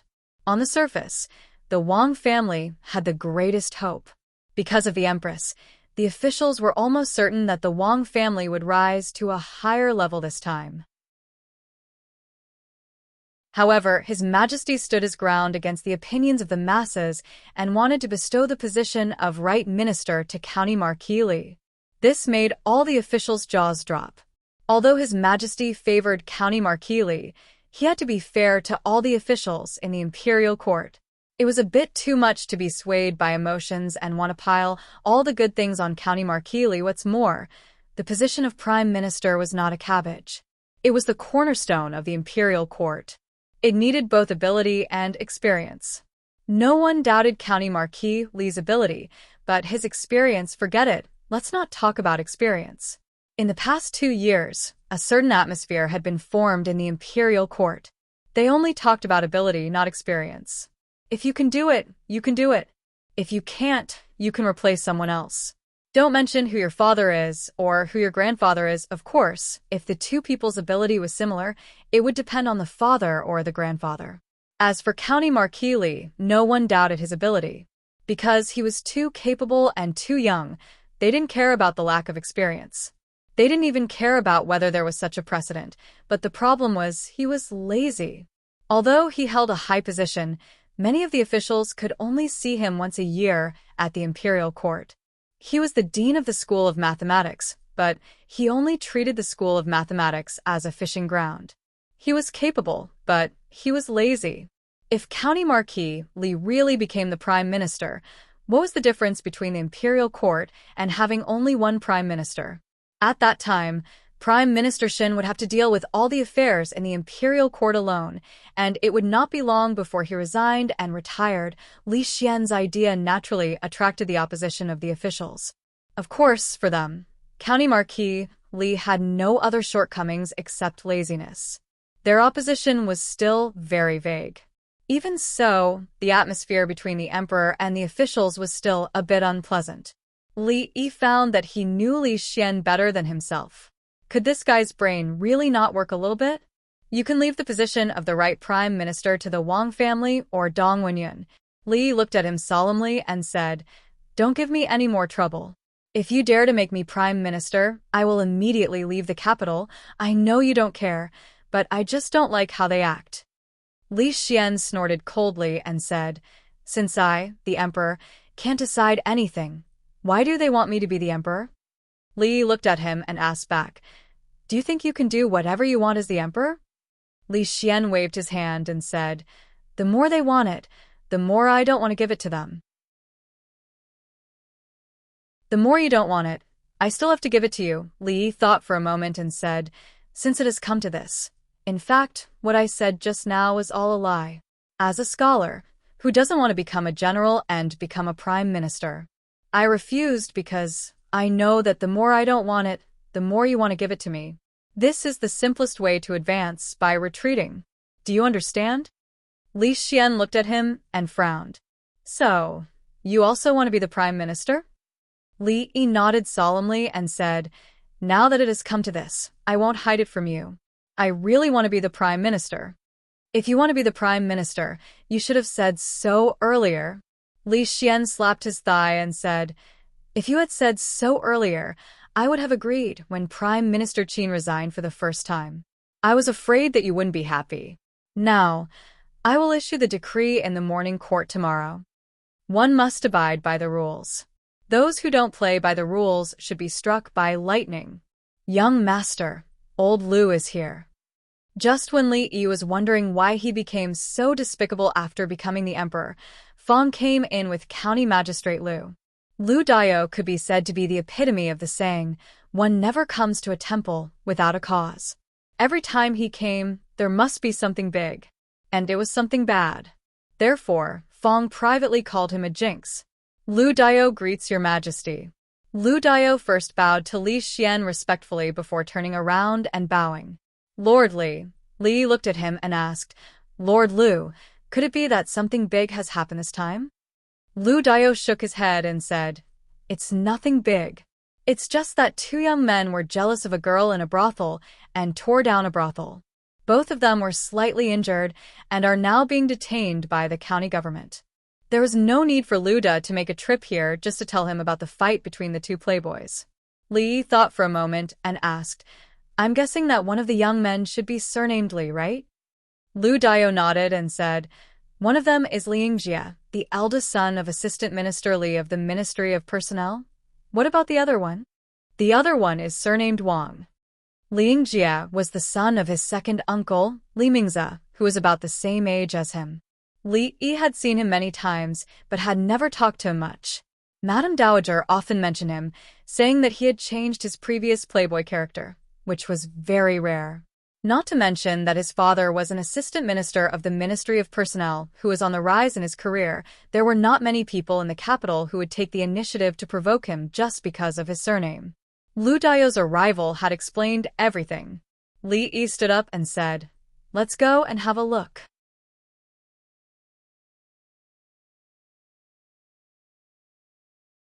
Chapter 978. There were many powerful officials at the feet of the emperor in the capital, and there were countless hedonistic sons. Their families all had a lot of background, and they were young and vigorous. Almost every month, as the capital magistrate, Lu Dao would handle a few such cases. These cases were not difficult, but they were also difficult. Those influential families were very prideful. Often, the two families involved would settle it in private without going through the county government. If there was no private settlement, he could judge the case impartially. The current county government was no longer what it used to be. As long as they upheld the word reason, there was no need to fear any so-called rich families. However, the situation this time was different. The Wang family could be said to be the most powerful family in the capital. Although the Li family of the Ministry of Personnel was not as powerful as the Wang family, it was supported by a bigger tree. Moreover, the Wang family and the Li family had a good relationship. As an outsider, it was better for him not to interfere. Li Yi had listened to the county magistrate's detailed explanation on the way here. It was nothing more than a fight between two young people. From verbal conflict to physical conflict, it developed into a chaotic fight. In the process, the brothel was smashed, which attracted the attention of the county government. When Li Yi and Li Xian walked into the county government, the two families were already there. It was not appropriate for the elders to interfere in the affairs of the younger generation. The Li family sent the current housekeeper. Li Yi also knew the Wang family. It was the next head of the Wang family, Wang Yong. These days, he had been repeatedly pushed to the front by the Wang family. It seemed that the position of the head of the family was already stable. Wang Yong naturally knew Li Xian. He hurriedly stood up and said respectfully, "Wang Yong greets your majesty." "Your majesty." As soon as his words came out, the people present all knelt down. Li Xian waved his hand and said, "I just came to take a look. Get up, the case should be solved as it should be." Wang Yong nodded his head respectfully before turning to look at Li Yi. With an apologetic look on his face, he said, "Brother Li, I've caused trouble for you today. Wang Jian is the son of my second uncle, and he doesn't know the immensity of the heavens and earth. When I return, I'll definitely get my second uncle to discipline him more strictly. As for the damage to the brothel, the Wang family will definitely compensate for it." Li Yi waved his hand and said, "Brother Wang, you don't have to be like this. It's normal to be young and impetuous. You and I have experienced this before. I've already asked County Magistrate Liu about it. Both of them are at fault. How can Wang Jiachuan bear the loss of the brothel? As for the apology, don't mention it again." Wang Yong knew his personality very well, so he didn't say anything. He nodded, then turned around, his face darkening. "Hurry up and apologize." The authority of the substitute clan head was still very useful. A young man with messy clothes bowed to the person opposite him and said, "I'm sorry." The other person also bowed in apology. The junior of the Wang family was quickly brought back by the servants of the Wang family. Ling Jie was also taken away by the steward of the mansion. It was originally a conflict between the younger generation of the two families, so no one would care. Wang Yong turned around and said with a smile, "A few days ago, my father said that he hasn't seen Brother Li for a long time. The tea that the Li family sent during the New Year festival is almost finished." Li Yi smiled and said, "If Lord Wang likes it, I'll have someone send some more another day." "No need for another day." Li Xian waved his hand and said, "It just so happens that Qin is at the Wang family these days, and I haven't been to the Wang family for a long time. How about today, Wang family?" The young man rubbed the bruise on his face and said with a displeased expression, "Big brother, why do you want me to apologize? It's not like I'm the only one in the wrong." A middle-aged man said with a sullen expression, "Who told you to have a conflict with the Li family?" The young man's expression became even more unconvinced. "So, what if it's the Li family? Does the Wang family have to be afraid of the Li family? The Empress's surname is Wang, and the Wang family is also a century-old clan. Other than Li Yi, what else does the Li family have? Why do we have to be afraid of him?" "Shut up." The Wang family master, who had been silent all this time, glared at him and said in a low voice, "You unfilial son, what are you saying?" The middle-aged man walked forward, raised his hand, and shook it helplessly. "Is this something you can say?" "It is." The young man curled his lips and said, "He is so young, yet he has so much power. Now, he even has to fight with eldest uncle for the position of prime minister. Since ancient times, people with such power have always been feared by the emperor in the end. No one has had a good ending. Now, the officials are very afraid of him. The emperor can't tolerate him for too long. If he knows what's good for him, he should retire early. Otherwise, I want to see what will happen to him in the end." "Shut up." A harsh voice resounded in everyone's ears, but it didn't come from anyone in the hall. Wang Yong walked in from outside. The young man opened his mouth and wanted to say something, but Wang Yong picked up the chair beside him and smashed it on the young man's head. The chair broke into pieces in an instant, which showed how much force Wang Yong used. The young man fell to the ground with a swollen face and a bloody nose, but he didn't faint. He looked at Wang Yong in disbelief and murmured, "You haven't said enough?" Wang Yong glanced at him. When he picked up the second chair, everyone in the hall came back to their senses. The Wang family master stood up and asked in surprise, "Yong, what are you doing?" Wang Yong threw the chair down and shook his head. The emperor and county marquis Li were outside just now. Hearing this, everyone's expression changed. The Wang family. Li Xian's face was gloomy and his eyes were filled with disappointment. Li Yi smiled and said unconcernedly, He can't represent the Wang family. Li Xian suddenly looked at him and asked, "Do you think the officials really think this way?" "Think what?" Li took a sip of wine and asked casually. "They think you have too much power and that I will be afraid of you." Li Xian stood up and said, "Since it's like this, I'll let them open their eyes and see." Li Yi had a bad feeling and asked, "What are you going to do?" "You'll know tomorrow," Li Xian said with a dark face and strode out of the door. A moment later, in the same place, Wang Yong's expression was complicated. He sighed and said, "Father has already told him to return to Luochuan. He will never set foot in the capital again in this life." Li Yi shook his head. "Why is this necessary? Sister will explain it to the emperor."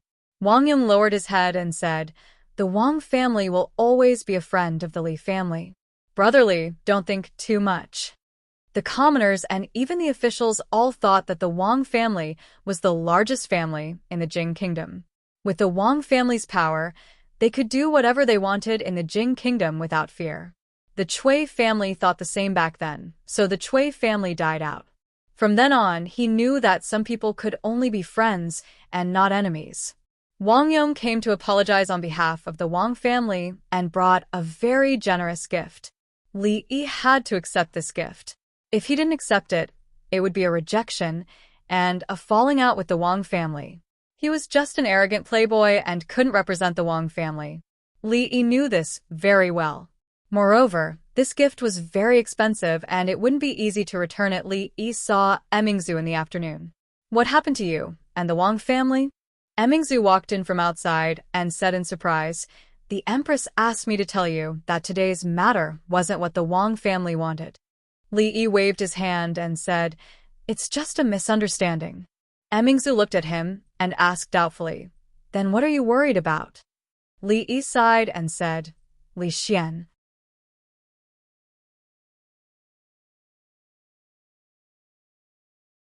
Chapter 979. When the previous emperor was on the throne, he was diligent in governing the court. Unless he was seriously ill or under special circumstances, morning court was rarely interrupted. Although the current emperor was not as diligent as the previous emperor, morning court was still held every day. It was just that the person presiding over the morning court was changed to the eldest princess. The civil and military officials were used to this. It was not strange to not see the emperor during morning court, but it was strange to see the emperor. Thus, when they stood neatly in the court and saw the eldest princess and the emperor walk out from both sides, they were a little surprised. Today was not the first day of the lunar year, nor was it a special day. It was rare for the emperor to come to court. As for whether the emperor regretted his previous slacking, it was not something the officials could guess. After the slight surprise, the morning court was held as usual. An official from the Academy of Sciences reported in detail the recent research progress of the Academy. The Minister of Rights advised the emperor to expand the harem to stabilize the foundation of the country. A senior censor said that the prime minister could not be left vacant. The current prime minister of Qin was old, and a new prime minister had to be chosen as soon as possible. The emperor highly praised the research of the Academy of Sciences and ignored the Minister of Rights. He looked at the officials and slowly said, "I already have a candidate in mind for the prime minister position. There is no need to say more." Many people in the court felt bitter when they heard this. They said more because the emperor already had a candidate in mind. The candidate he had in mind was really not suitable for the position of prime minister. Li Xian looked at the eunuch beside him and slowly said, "Announce the decree." "Yes, Your Majesty." The eunuch nodded respectfully and took out an imperial decree. He walked forward and glanced at the officials below. It was this one glance that caused everyone to feel a sense of foreboding. At this moment, the eunuch's shrill voice came from above. The imperial decree. Countless people's hearts sank when they heard the word imperial edict. The wording of the imperial decree was very particular. The wording was different depending on the content. There were three main types: imperial decree, regulation, and imperial decree. Imperial decree was used to reward and also to warn. Regulation was used to announce to the officials and express the emperor's favor. As for imperial decree, it was used to announce to the world that it was not used unless it was an important matter. The the emperor used imperial decree to appoint a crown prince and a princess. More importantly, there was no need for an imperial edict to be conferred the title of prime minister. The Marquis of Chong and County Li is intelligent and has made great achievements.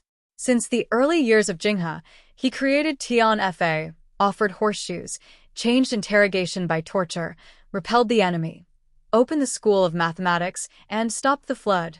The eunuch was still reading aloud. The ears of the hundreds of officials in the hall were buzzing.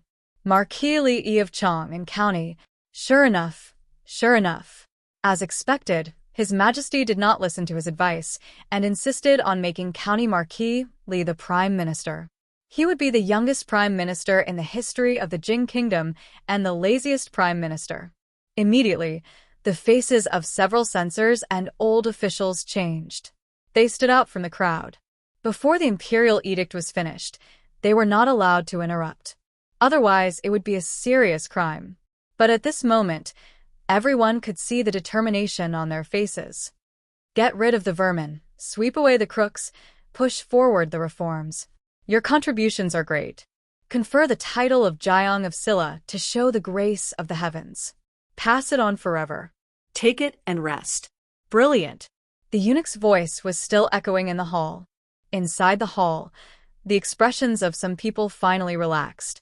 Not the Prime Minister. It turned out that it was just to confer the title of Jiang of Silla, not the Prime Minister. It seemed that His Majesty was still Jing. Jiang of Silla? One-word king. Jing was the title of the Jing Kingdom. Jiang of Silla had always been the most respected prince. Since decades ago, there had been no Jiang of Silla in the royal family. Now, His Majesty conferred this title to a person with a different surname, a person who is not from the royal family. This was ridiculous. This was the biggest joke in the world. Emmingse looked at Li Xian, who had a serious face. Her lips moved, but she did not say anything in the end. Your Majesty, please think twice. It is against the ancestral rules for a foreign official to be conferred the title of king. Your Majesty, please think twice. The imperial court was in an uproar. Countless officials knelt down and said loudly, I have made up my mind. Li Xian waved his hand and walked out from the side.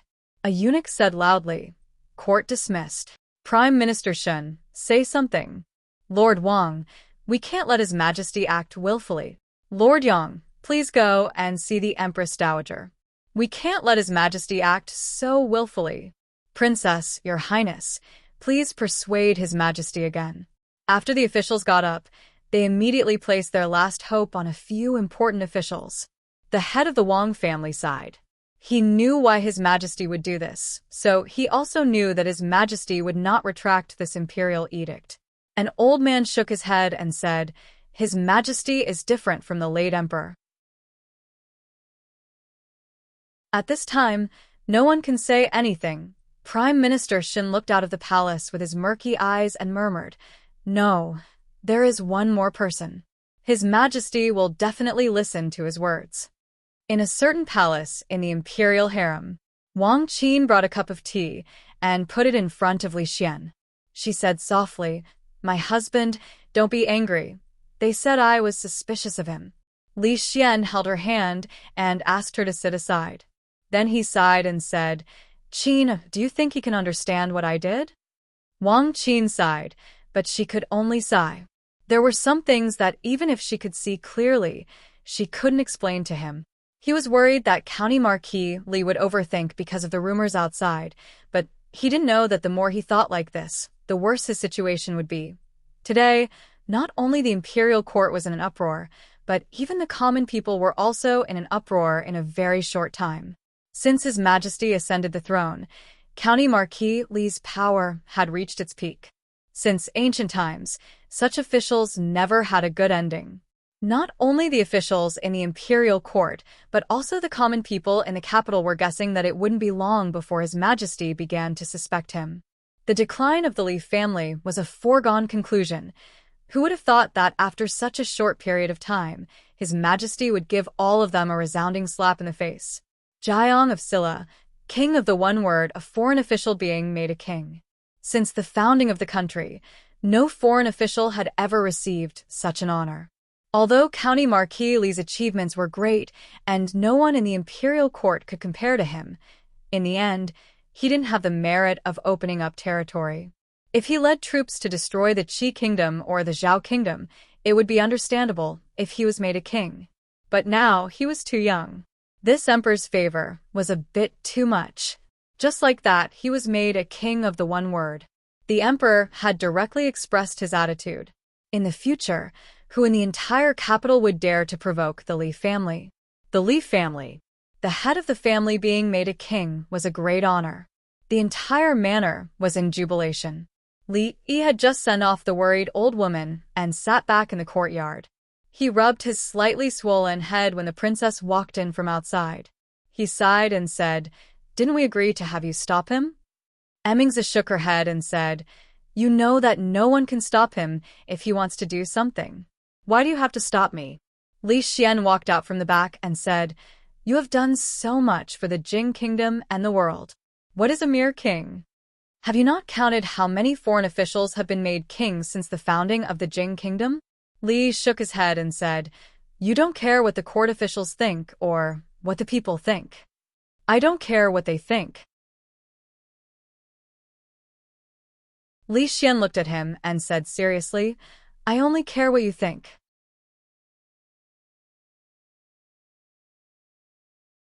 Chapter 980. Li Yi knew what Li Xian was thinking, but he didn't know that he would actually do this. Jiang of Silla, king of the one word, was practically the person with the highest status in the Jing kingdom, other than the emperor.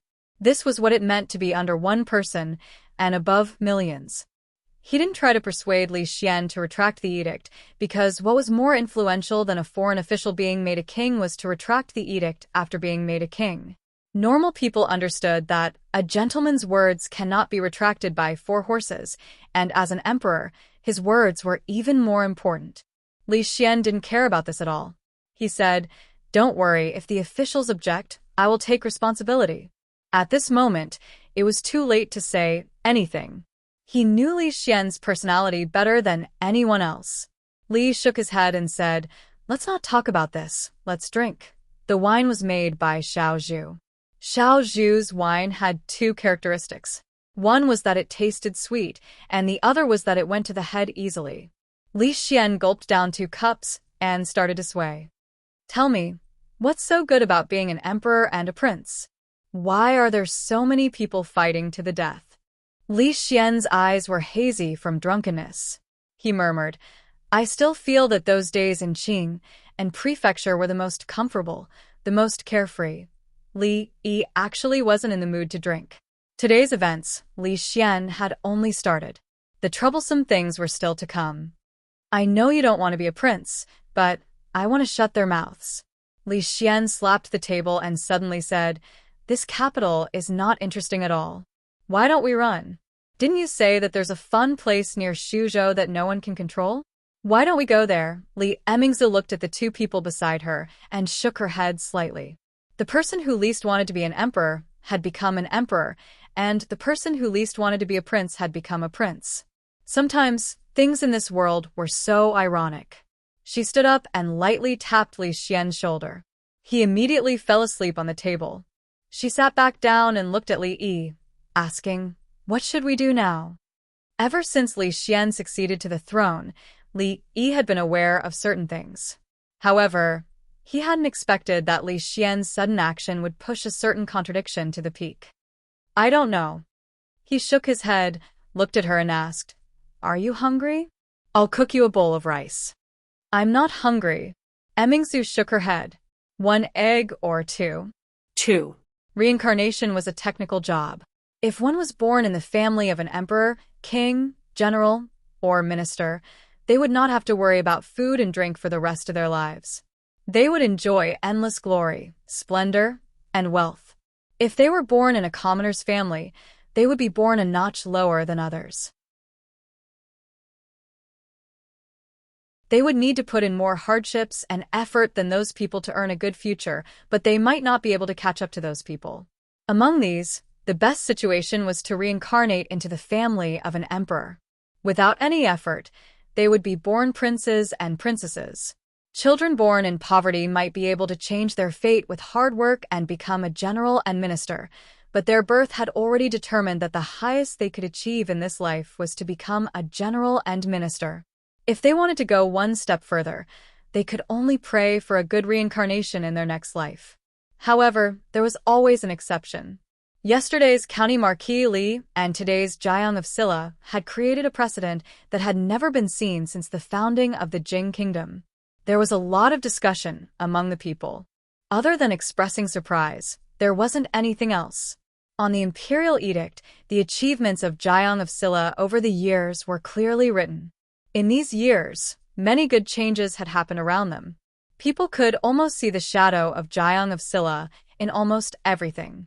He was made an exception to be conferred the title of king. It was unexpected, but also reasonable. There were not many objections from the people. However, because of this matter, the court and the royal family had a very tense relationship with the current emperor. There was no need to talk about the royal family. They all came from the Li family. How could they easily allow an outsider to interfere? Led by a few old members of the royal family with the surname Li and Jingdo, they protested to the emperor. The princes outside had not received the news, but presumably they would not agree. In the court, there were already some complaints about the emperor's stubborn insistence on making County Marquis Li of prime minister. Now, the emperor did not make him prime minister and directly made him a king. In the future, when the prime minister saw him, he would also have to bow following an emperor who would flip the table at the slightest disagreement. It was really a headache. Whether it was the people, the court, or the royal family, Li Yi did not pay attention to any of them. After being conferred the title of king, he did not even invite guests to celebrate. There was no difference from the past. If one had to go into detail, there was still a difference. In the past, it was very leisurely at home. Now, he had to look after 3 children at the same time, Li Duan, Yongning, and Shaning. The 3 of them could not even handle it. He couldn't help but imagine his future and couldn't help but worry. Of course, Shaning was no longer a child. Many times, she could help him look after the children. This was a very good change. Fong stood behind him with some confusion and asked, "Son-in-law, do we really not need to change the signboard on our door?" Li Yi waved his hand. "No need. I have no choice but to change it." Old Fong shook his head and said, "Son-in-law is now a prince, so the entrance can't be so shabby. We have to change 2 bigger stone lions, and the plaque should also be changed. Let's talk about it later." Li shook his head and said, "Is there anything important these few days?" "Important?" Fong scratched his head and said, "The important thing is that you have been conferred the title of Jiang of Silla. There seems to be nothing else. Right? Yesterday, the Baldy sent a letter. He said that he now has a lot of people under him. They have built a city in the mountains. I don't know the specifics. These things are all managed by Second Mississippi. If son-in-law wants to know, I can go to Second Miss to get the information." Fong got up and left. Soon, he came back and said, "Son-in-law, there is an old man outside looking for you." The old man who came to find him should be one of the most powerful old men in the Jing Kingdom. Li Yi stood up and walked to the front hall. He cupped his hands to the old man who was waiting in the hall. "I didn't know that Prime Minister Shen was coming. I didn't go out to greet you." Prime Minister Shen stood up and bowed in return. He said, "This old man can't accept a bow from Jiang of Silla. The Li family and the Shen family could be considered to have some friendly relations." Prime Minister Shen had stood behind him several times in the court. He had people serve good tea, and after chatting for a while, he opened his mouth and asked, "Right now, only Prime Minister Shen is supporting the court. You should be very busy. How come you have the time to come here to drink tea?" Prime Minister Shen smiled and shook his head. He said, "This old man didn't come here to drink tea with Jiang of Silla."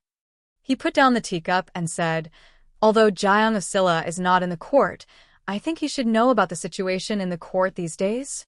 Li Yi didn't deny it.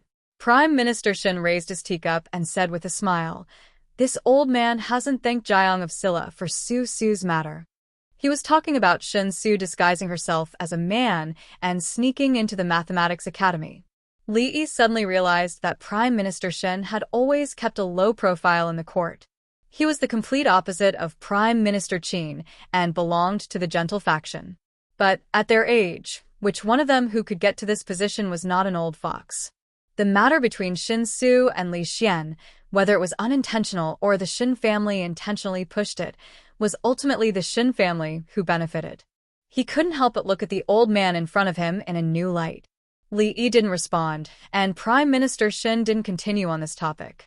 He looked at him and slowly said, "I think Jiang of Silla knows His Majesty's temperament better than anyone else.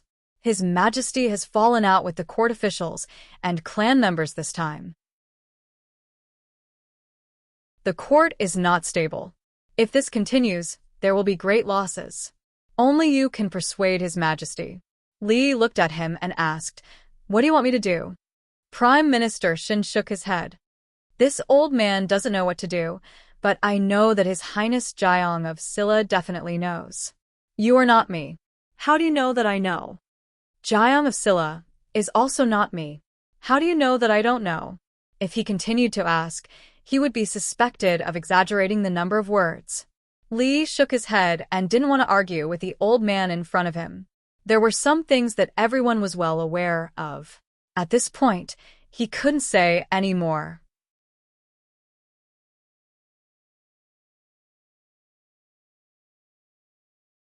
Chapter 981.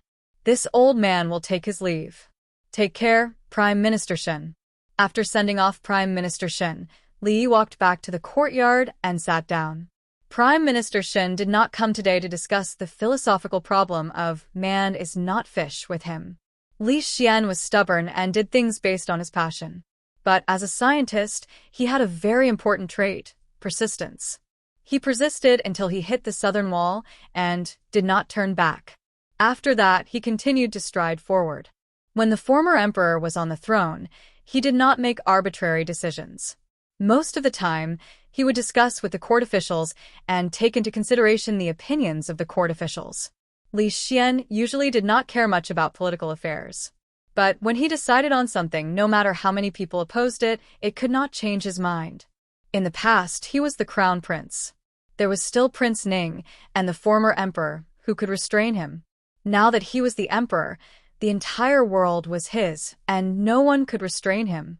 If the royal family and the court officials continued to be in a deadlock with him, the one who would last until the end would definitely be Li Xian. As for Li Yi, he was pushed to the front just like that. But this could not be blamed on him.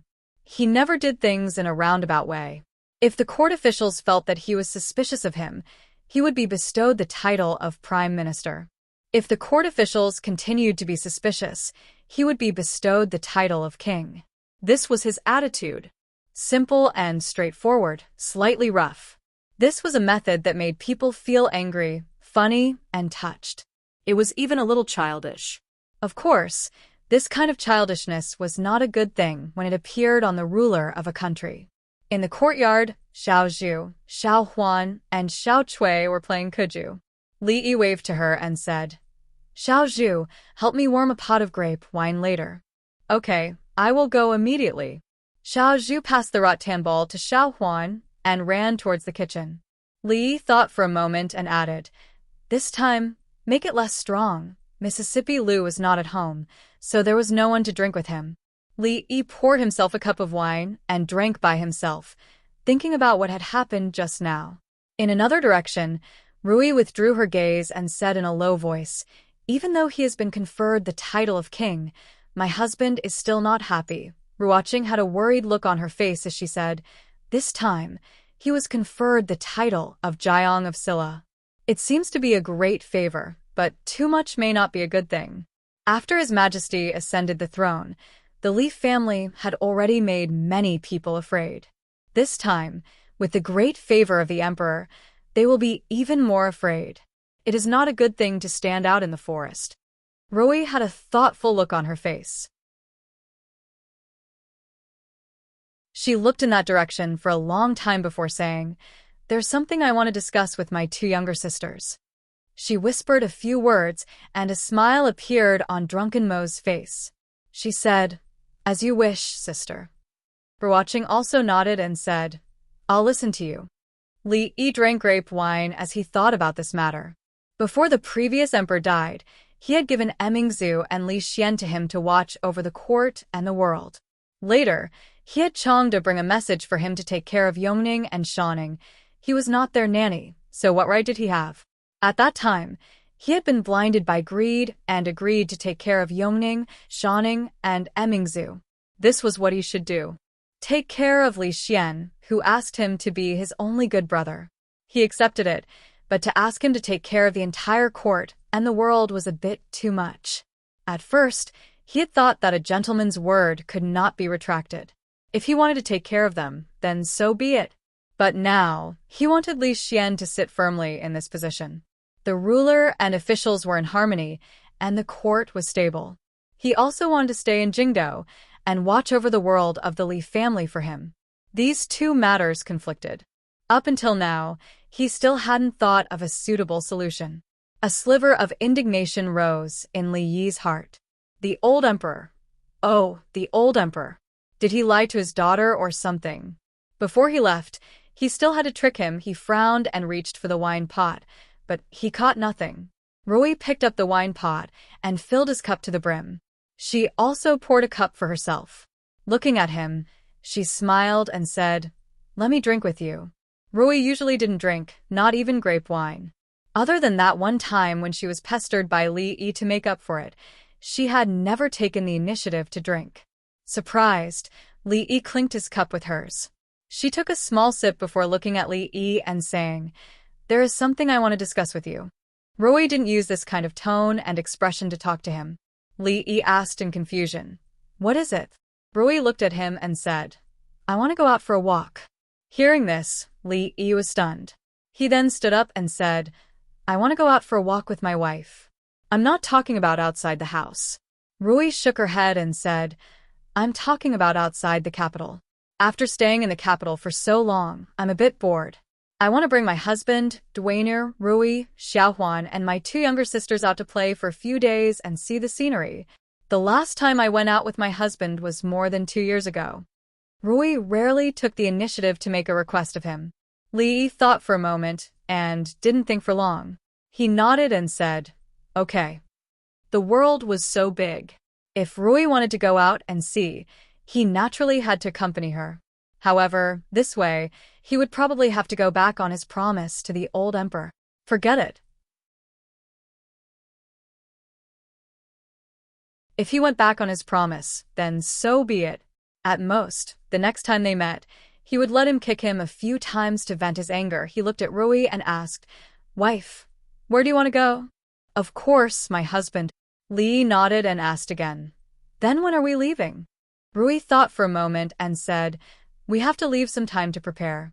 Why don't we leave at the beginning of next month?" There was still more than half a month until the beginning of next month. There was enough time to prepare. Li Yi stood up and let out a long sigh of relief. This trip would probably take a long time. There were some things he needed to explain to the old madam. The brothels and shops in the capital had to be arranged properly. The brothels and shops had already formed a system. He didn't need to interfere too much.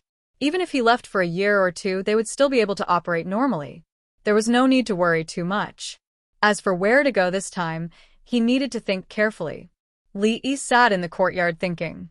Mississippi Lu carried a small wine jar and sat opposite him. Mississippi Lu always drank from a bowl. Li Yi poured himself a bowl of wine and asked, "How has Lu Meng been recently?" Mississippi Lu replied casually, "Same as usual." Li Yi asked again, "Any news from the fringe?" Mississippi Lu said casually, "For the past 2 years, Lu Meng has been sending people there. They have conquered some territories. It's considered some achievements." If Mississippi Lu used some achievements to describe it, it must be more than just some achievements. Back then, he just happened to pass by there and arrange something. He didn't think much about it. Now, it was an unexpected gain. Thinking of something, Li Yi suddenly asked, "Rui, do you have any particular place you want to go?" No. Mississippi Lu shook her head. "Think about it carefully." Li looked at her and said, "When you were young is fine too. Do you have any places you want to go, things you want to do, or ideals?" "When I was young," Mississippi Lu thought for a moment and looked at him. She asked, "Does becoming the king of bandits count?" "Yes." Li was stunned.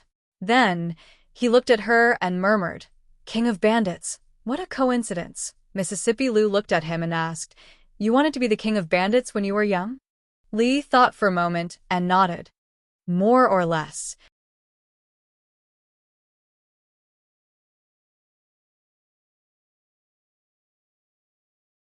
Chapter 982. Two tigers cannot share one mountain. In this world, there can only be one person who can become the king of bandits. Unless it's a male tiger and a female tiger. Unless one of them is a woman who wants to be the king of bandits and the other is a man who wants to be the king of bandits. The chances of winning against Mississippi Lu for that position were slim.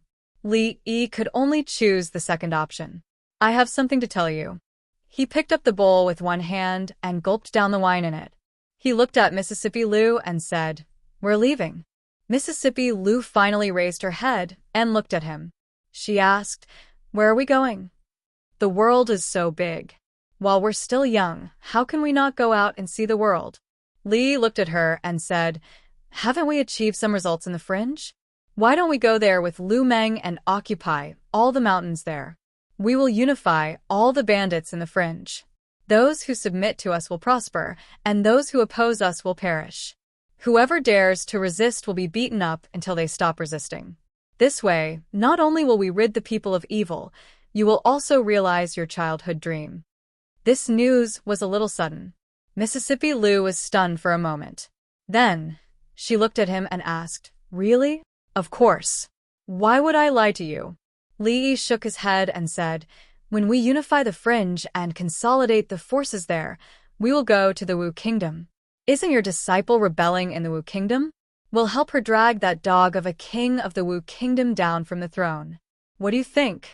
Mississippi Lu glanced at him and asked, "You're not going to be the Jiang of Silla?"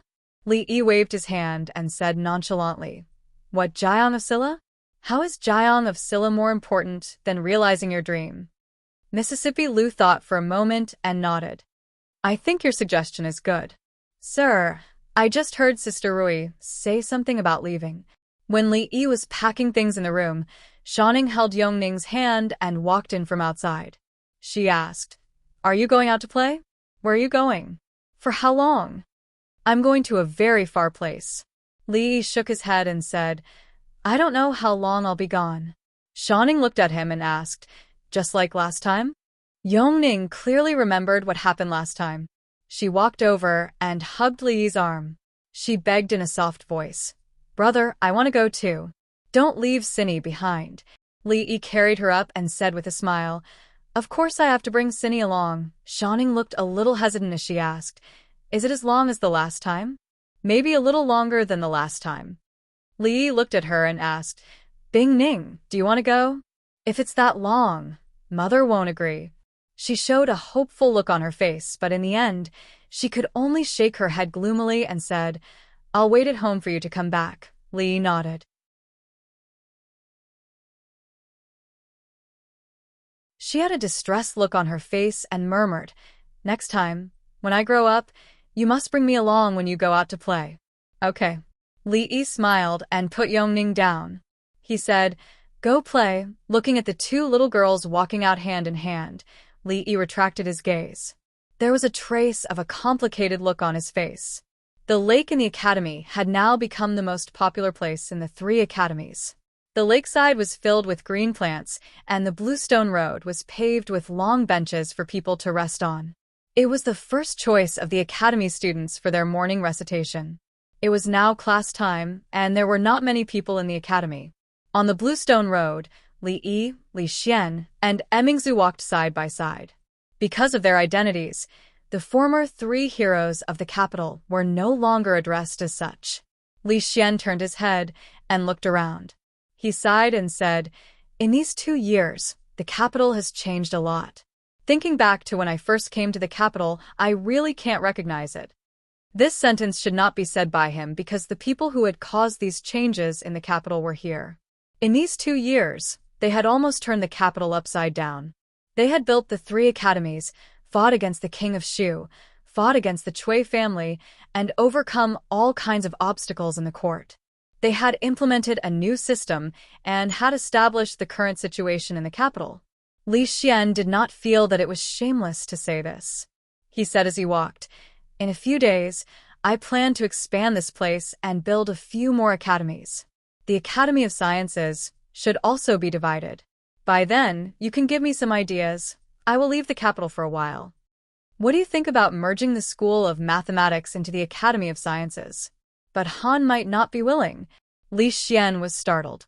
He looked at Li Yi and asked, "What did you just say?" Li looked at the lake and said, "In a few days, I may not be of much help. I will leave the capital soon." Li Xian stopped, and Emingzu also looked at him. "Leave the capital?" Li Xian looked at him and asked in disbelief, "If you leave, what about your family's brothel and shop in the capital?" Li looked at him strangely and asked, "I will only go out to play with Rui and the others." "What brothel and shop?" "Speaking of the brothel and shop, you have to help me keep an eye on them while I am away. Don't let anyone bully them. You are now the Jiang of Silla. Who would dare to cause trouble for your family's brothel and shop?" Li Xian frowned and said, "Why are you suddenly leaving? My wife said she was tired of staying in the capital and wanted to go out for a walk. What can I do?" Li shook his head and said, "Besides, there is no point in staying in the capital all the time. It is good to go out and see the scenery." Li Xian looked disappointed. He then sighed and said, "I really envy you. You can leave whenever you want." He looked at Li Yi and asked, "How long will you be away this time?" Li thought about it and said, "At least half a year. At most it is hard to say." Li Xian looked at him and said in surprise, "So long? I don't know the exact time. If I don't take advantage of my youth to see the great rivers and mountains, there will be no more opportunities in the future." Li shook his head and said, "By the way, I want to bring Yomening with me this time. I am worried that if I leave her for too long, her illness will relapse. That child will only be close to you." Li Xian was slightly depressed, but he still nodded and said, "I will give an order. When will you leave?" "At the beginning of next month." "No, you still have to give me some ideas about the Academy of Sciences." Li Xian shook his head and said, "If you leave, it will be difficult for me to do these things in the future. Wait here for a while. I will immediately go to the Academy of Sciences to get the materials." After Li Xian left in a hurry, only he and Emingzu were left here. The princess had her head lowered since the beginning and did not say a word. After Li Xian left, she walked alone in the direction of the pavilion in the middle of the lake. Li Yi followed her to the pavilion. She finally asked, "Where are you going this time?" Li thought about it and said, "My current plan is to go all the way west. I will first go to Qing and Prefecture, and in the end, I will probably go to Shuzhou." Emingzi suddenly looked up at him and asked, "Are you coming back? How is that possible?" Li Yi said with a smile. He looked into her eyes and then lowered his head. The two of them fell into a long silence. Emingzu did not ask any more because she knew why Li Yi had left. As long as he was still in Jingdou, the conflict between Li Xian and the officials would not be resolved. If a prince who was favored by the emperor and had power greater than the heavens stayed in Jingdou, countless people would not be able to sleep at night. He chose to leave for Li Xian. If he still wanted to come back, he would not think about leaving. After an indeterminable amount of time, Li Yi finally raised his head. Seeing her serious expression, he reached out to tug at the corner of her mouth and pulled out a smile. He said with a smile, "Of course I will come back. You are still here. How can I not come back?" Emingzu did not care about the hand that was playing tricks on her face. She stretched out her little finger and said, "Pinky swear." Seeing her action, Li Yi was first startled. Then he also stretched out his little finger and entwined it with hers. He said, "Pinky swear." Emingzu stretched out her thumb and pressed it tightly against his. "Pinky swear, hang yourself. Don't change for 100 years."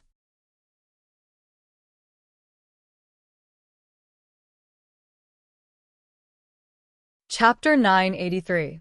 The capital is not peaceful these days. It's good for you to go out for a walk. The old madam hugged Li Duan and sighed. But Dwainer is still so young. Will he be able to endure such a long journey? Li Yi comforted her. It's a slow journey. There's no rush. The journey was long, and it was inevitable that the horses and carriage would be tired. However, the Li family's carriages were specially designed and had good shock absorption. In terms of comfort, even Li Xian's imperial carriage could not compare, so it was not a big problem. Every time you go to a place, write a letter to Grandma. The old madam looked at him and warned him. I don't know how long my old bones can last. I'm afraid I won't see the day Dwainer grows up. Li Yi shook his head. Master Tannin said that Grandma's body is healthy. It's not difficult for you to live to 100 years old. You will definitely see that day. I don't ask for a long life. I'm already satisfied to see you all well. The old madam sighed again. This trip will not be short. You will have to personally visit some manors. Li nodded. I know. With his current identity and status, as well as his connections in the capital, even if he left, he could not leave quietly. He could not go on a trip with Rui like last time. Moreover, the meaning of this departure was completely different from the last time. Qin Manor. An old man in a plain gray robe personally brewed a cup of tea and handed it to the opposite side. He shook his head. I thought that the court was now clear and bright, and talented people were emerging. I didn't expect that there would still be so many short-sighted people. They are muddle-headed. After Prime Minister Qin resigned, he became more spirited. He had just chatted with him and learned that after the old man resigned, he drank tea and listened to the opera every day. This old man who had worked hard for the country for a lifetime, although he could not be said to be happy in his later years, at least he had some leisure. He had acted on the stage for a lifetime. Now, it was time to sit down and listen to the opera. Li took a sip of tea and smiled. It's rare for a person to be muddle-headed in this lifetime. Prime Minister Qin shook his head and said, I know that the reasons His Majesty used to grant you the title of king are not everything you have. They lost a chance to sweep away all the countries and unify the world. Li Yi smiled and drank his tea, lowering his head in silence. It's so difficult that I'm confused. The old man stood up and said, Let's go. This Jing kingdom can't keep you here. I want to go out for a walk as well. If I walk more after eating, perhaps I can live a few more years. Let's see how far you can go. I only hope that when the time comes, you won't point your sword at the Jing kingdom. Li Yi shook his head. Prime Minister Qin, you worry too much. I'm no longer Prime Minister Qin. The old man smiled and said, It's rare to be muddle-headed. It's rare to be muddle-headed. He walked out of the door with the help of his walking stick, followed closely by an old servant. When Li Yi walked out of Qin Manor, he saw a few figures walking towards him. Be careful. Qin, he supported a woman and carefully walked up the steps. The woman's belly was slightly bulging, indicating that she was pregnant. The woman's face was somewhat familiar. Li Yi quickly remembered that she was Lady Shuang's older sister, the girl called Lin Qin, who had cried out in front of the Ministry of Justice. Help Madam inside first. Qin, he ordered the two servant girls behind him, turned around, bowed, and said, This commoner greets Jiang of Silla. A man stood behind Qin. When he saw Li Yi, his eyes revealed joy. Li Yi nodded slightly. When he passed by them, he paused and asked, With your courage and ability, have you never thought about becoming an official in the court and reviving the Qin family? Becoming an official in the court. Qin smiled and then said, Becoming an official in the court is boring, and reviving the family is even more boring. How can it be as free as being a commoner? Your Highness Jiang of Silla, what do you think? Li turned around and looked at the woman who had already gone far away. He raised his hand slightly and said, Congratulations in advance. Thank you, Your Highness. Fong sat in the carriage and asked, Son-in-law, where are we going now? In the capital today, there were not many mansions that were worthy of him personally visiting. Li Yi thought about it and said, To General Shui's manor. Although old General Shue's address had the word old in it, other than the white hair on his head and the wrinkles on his face, he had nothing to do with the word old. When Li Yi and Fong walked in, he was bare-chested and running around the courtyard with 2 huge stone padlocks in his hands. When he saw Li Yi enter, he looked around and frowned. "You brat, you really don't know the rules anymore. How can you not bring a gift when visiting the Venerable One's house?" Li Yi waved his hand and said, "I'm only here to see if old General Shue is still healthy. I'm not here as a guest. It seems that old General Shue is still strong despite his old age. I'll take my leave now." "You still want to leave? What kind of place do you think the Shue Manor is? You can come and go as you please." Old General Shue threw over one of the stone padlocks in his hand. Li caught it and threw it to Fong behind him. He turned around and said, "The Shue Manor is a general's manor, not a bandit's lair. There's no need to be so overbearing, right?" Old General Shue grinned and said, "You don't say. My old Shue family's ancestors were indeed bandits. They followed the founding emperor to conquer the world and became a general. That's a coincidence." Li Yi smiled and said, "My ancestors were also bandits. We're both bandits, but the difference is really big." Old General Shue looked at him with eyes that shone brightly. He said, "I've long said that you are suitable for the army. I didn't think that your skinny arms and legs would hide so deeply." He then looked at Fong, who was tossing the stone padlock around like it was a rock. He said in surprise, "If this was on the battlefield, he would be able to fight against 10 soldiers. Why, are you interested in joining the army? This old man can guarantee that within 2 years, you will at least become a chiliarch." Although old General Shue was a sly old fox, he was still not good enough to fool Fong. He was much more interested in being a bandit than a chiliarch. Within 2 years, he might be able to borrow the heads of 2 chiliarchs to play with. "Let's talk about this in the future." Li shook his head and said, "I'm here this time to bid you farewell." "Farewell?" Old General Shue was startled, and the smile on his face gradually disappeared. He turned around and ordered a servant of the Shue Manor, "Go, call Old Ma and the others over." The general's residences were not far from each other. Back when the imperial court divided the houses, the civil officials and military officials were separated very widely. Not long after, the few old generals appeared in the main hall of the Shue Manor. Old General Ma sighed and said, "His Majesty's insistence on conferring the title of king to you is indeed somewhat inappropriate. Otherwise, the situation would not have turned out like this." Li Yi shook his head and said, "It's not just because of this reason. I have more important things to do." Old General Shue turned to look at him and asked, "What important things?" Li shook his head and did not reply. "Let's not talk about this. Let's drink." Old General Ma slapped the table in annoyance and said, "Let's not talk about these tea matters. Go and do whatever you want to do. Don't worry, with us old fellows in the capital, we will definitely protect the Li family." Li Yi came to visit these old generals with this intention. His own Li family was not afraid of anything, but the old mistress Li family was different. With the double insurance of Li Xian and these old generals, he could only leave with peace of mind. He raised his wine cup and said, "Let me toast to the generals." Old General Shue waved his hand and said, "At this time, you brats still want to play tricks. Toast to this old man first."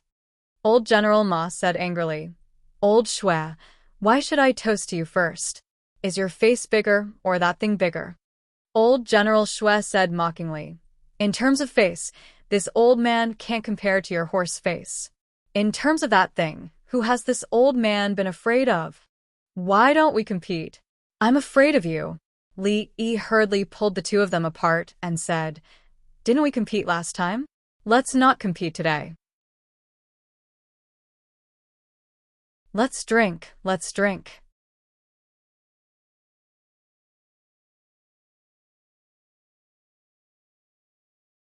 Chapter 984.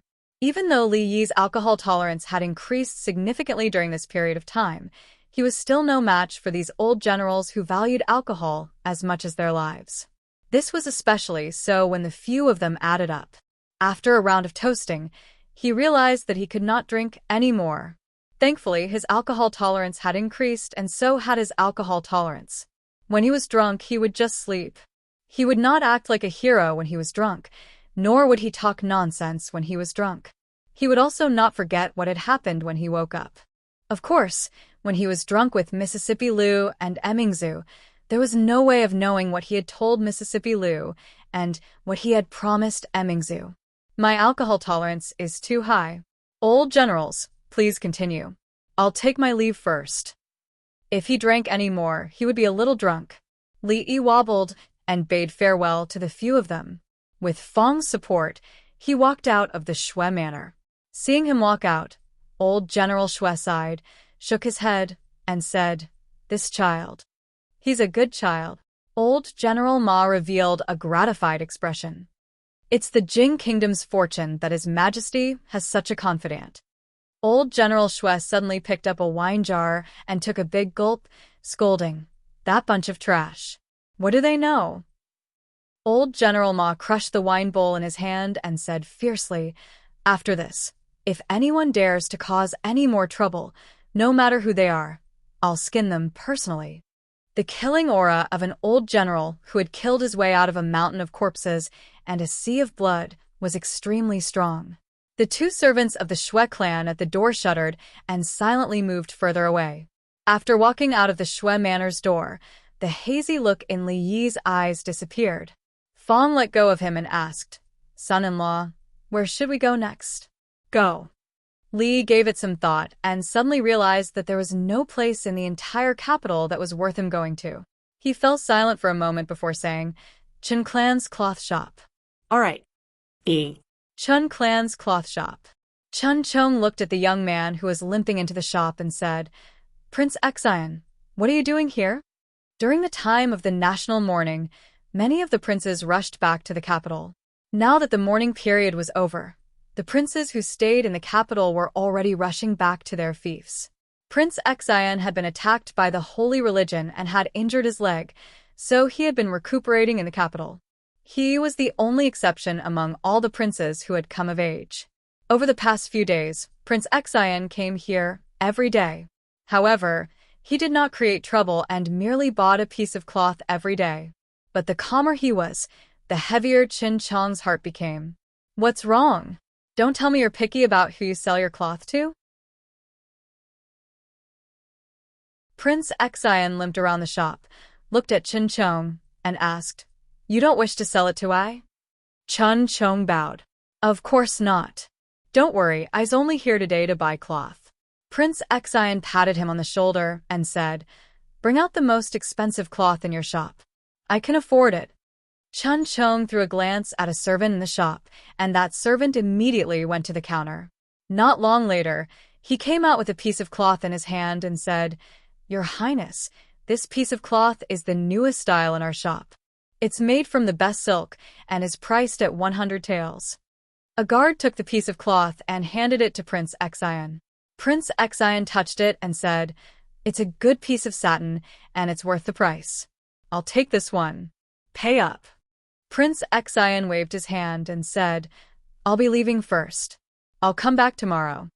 For a prince to personally come to this small cloth shop every day to buy a piece of cloth was a great honor to other cloth shops. However, to the Chun clan, it was an unparalleled pressure and torture. Chun Chong believed that this was something that Prince Xian would be happy to see. He fell silent for a moment and said, "Your Highness, what other cloth do you need? Why don't you buy it all together today? Rice has to be eaten bite by bite, and cloth has to be bought piece by piece." Prince Xian turned to look at him and said, "Grudges have to be settled bit by bit. Don't you agree?" Chun Chong clenched his fists tightly and looked straight at him. Prince Xian slowly took 2 steps forward and said in a soft voice, "I like it when you can't stand the sight of me but can't do anything to me." He took a long look at Qin Chong and then walked out with large strides. Just then, a figure walked out from the inner room and said softly, "Second brother, where's that piece of cloth made from the best silk? He's going to leave soon, and I wish to personally cut 2 sets of clothes for him." Chun Chong's countenance changed, and he quickly walked over, saying, "Miao Yu, Your body hasn't recovered yet. Why did you come out? Quickly go in. At the entrance of the cloth shop, Prince Xian's footsteps paused and he turned back. He took the cloth from the guard's hands and asked, "Is it this one?"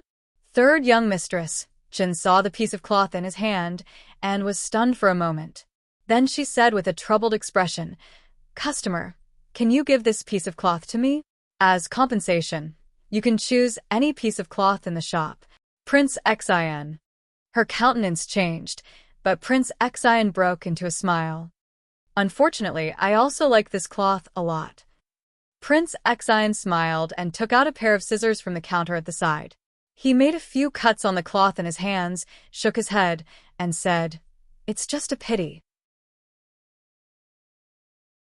I bought it for 100 taels of silver." Seeing the pained expression on third young Miss Chen's face, Qin Chong's countenance sank, and he said fiercely, "Your Highness Prince Xian, you're not welcome here. Please get out." "Qin Chong, who do you think you are?" Prince Xian's face, which had been wearing a smile all this while, suddenly turned extremely savage. He threw the cloth and scissors in his hands onto the ground, and green veins popped up on his forehead as he bellowed, "Do you think that the Qin clan is still the same Qin clan? Do you think that Li will still be able to protect you?" Qin Chong supported third young Miss Chen, clenching his fists tightly as he looked at Prince Xian, not saying a word. His Majesty disregarded the objections of the officials and members of the imperial clan and conferred the title of Jiang of Silla to Li. Although his status was extremely high, he had become a thorn in the eyes of many officials and nobles in the capital. His status was too high, and his authority was too great. His Majesty trusted him too much, trusting him to the extent that he could go against the opinions of all the officials and the ancestral rules, disregarding the repercussions and act recklessly. While he was in the capital, Prince Xian could not act recklessly. Once he left the capital, one would be a guilty official, while the other would be a prince. Even if Prince Xian were to do anything to them, he would not receive much punishment. It would be like how he had burned down the Xing Manor previously. However, to the Qin clan, this could be a calamity. The higher one climbs, the worse one falls. The roar on Prince Xian's face gradually turned into maniacal laughter. He even laughed until tears rolled down his face. "Jiang of Silla. Haha. Does he think that he's a prince just because His Majesty conferred him the title of Jiang of Silla? Won't he still have to leave the capital like a stray dog? After he leaves, it'll be your turn." The expression on Prince Xian's face gradually turned crazed. "He wants one of my legs, but I want your Qin clan to pay with your lives." Qin Chong took in a deep breath, and his expression turned calm as he said, "Lizha, this is the capital. It's not a place where you can behave atrociously. Do you think that I'm the only one who wants your Qin clan to be destroyed?" Prince Xian was no longer bothered by the fact that Qin Chong had called him by his name.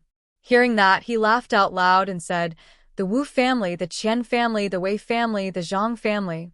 Which one of these people doesn't have a deep grudge against you guys?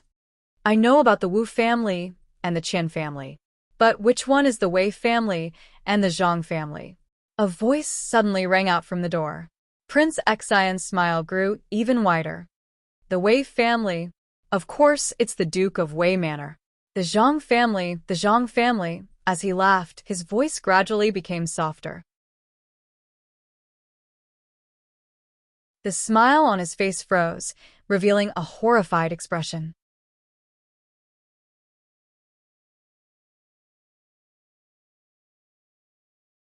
Chapter 985. Which Zhang family is the Zhang family? Continue. Don't stop. There are still a few more families after that. You might as well say them all together. Li walked in from outside, looked at Prince Xian, and said calmly. The maniacal smile and craziness on Prince Xian's face melted rapidly, like snow. He silently turned and walked outside. When Li Yi was the county marquis, he could not afford to offend him. Now that Li Yi was the Jiang of Silla and was in no way inferior to him in terms of status, it was even more so that he could not afford to offend Li Yi.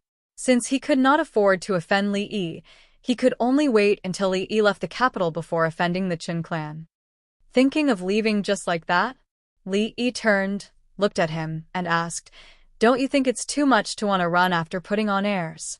Prince Xian's growth was really great. He had grown from a naive and sweet prince to someone who could say things like, "I like how you can't do anything to me even if you can't stand the sight of me," in just a few months' time. Seeing that Prince Xian did not reply at all, neither did Prince Xian fly into a rage, nor did he ask him what he wanted. But Prince Xian simply walked out of the door. Li Yi was even more certain that hardships could really make one grow. Prince Xian had changed and was no longer the Prince Xian from before. Fong. Fong had been by his side for many years, and their cooperation was flawless. Before Li Yi could say anything, he had already blocked the door before Prince Xian walked out. Prince Xian threw him a glance and said in a deep voice, "Make way. A straightforward person doesn't resort to insinuations." Li Yi walked over, looked at Prince Xian and said, "After what you said earlier, how can I leave the capital with peace of mind? Why can't you just bear with it a little longer? Don't you understand the logic of a little impatience spoiling great plans? A stray dog, using your life to make up for it?" Li Yi patted Prince Xian's shoulder and said, "Young man, remember not to be too full of yourself." Prince Xian felt an excruciating pain coming from his shoulder, and his forehead was drenched in sweat. He opened his mouth but was unable to make a sound. Li Yi patted his other shoulder and said, "There's no need to wait for me to leave the capital. You'll leave earlier than me." With both of his arms crippled, Prince Xian could not even let out a cry of pain. His vision turned dark, and he fainted. A guard from Prince Xian Manor walked up and said with great difficulty, "Prince Jiang of Silla, bring him back." Li Yi picked up Prince Xian's collar and tossed him out, saying, "Don't come to the capital in the future." It was true that Prince Xian had become smarter, but he was not smart enough. Or rather, he was not patient enough. If Fong Xingjian had not coincidentally encountered him today, he might have really forgotten about this unstable factor. Of course, even if he had forgotten about it, he still had other arrangements for this place. With just Prince Xian or some other clans, they would not be able to create any waves. "Miaoyu, miaoyu." Suddenly, Chen Chong's panicked voice came from behind. Li Yi hurriedly turned around and saw Chen Chong supporting Third Miss Chen with an anxious expression. Third Miss Chen's face was pale, and she looked very weak. She shook her head and said, "Second brother, I'm fine." She looked at Li Yi with a smile on her face. "You're here." Li Yi hurriedly walked over and asked, "What's wrong?" She smiled, shook her head, and said, "I caught a cold 2 days ago. I'll be fine after some rest. It's not a big deal." Chen Chong turned to look at a shop assistant in the shop and said, "Li Jun, go get a doctor to take a look." "There's no need." Li Yi waved his hand, tossed something to Fong, and said, "Fong, take this token and go to the palace to get the imperial physician token over." All right. Fong took the token and ran out quickly. Chen Chong's lips parted, but he did not say anything else. He turned and said, "Miaoyu, I'll help you into rest for a while." Li Yi stayed in the shop. When Chen Chong came out, he asked with a grim countenance, "What's wrong with you? How do you take care of people? Why did you suddenly catch a cold?" Chen Chong looked at him and said, "When Miu heard that you were leaving, she said that she wanted to personally make a few sets of clothes for you. She worked through the night to make them and fell sick yesterday." Li Yi found a chair and sat down, no longer speaking. Chen Chong sat down on the other side and glanced into the room. When he turned back, hesitation, confusion, and perplexity appeared on his face. After a moment, he suddenly asked, "You really have to leave?" Li Yi nodded. "I really have to leave." Chen Chong took a deep breath. After a long time, he said, "Take Miyu with you." Li Yi thought for a moment, then said, "Don't worry. After I leave, I will take care of the matters here." Chen Chong's eyes were bloodshot as he stared at him. He lowered his voice and said, "Do you still not understand? Miaoyu will not be happy if she stays here." Li Yi's eyes widened, and he said angrily, "Why don't you try being fierce again?" Chen Chong closed his eyes and leaned against the back of the chair as if all the energy in his body had been sucked out. Li Yi also looked into the room and said in a small voice, "I came here today precisely for this matter." Imperial physician Lu Jimin arrived very quickly. Just as he got off the carriage, he was carried in by Fong. "The medicine chest. Don't forget the medicine chest." "I won't forget, hurry up." After standing up with great difficulty, he straightened his clothes and bowed respectfully to Li Yi. This lowly official greets His Highness Jiang of Silla.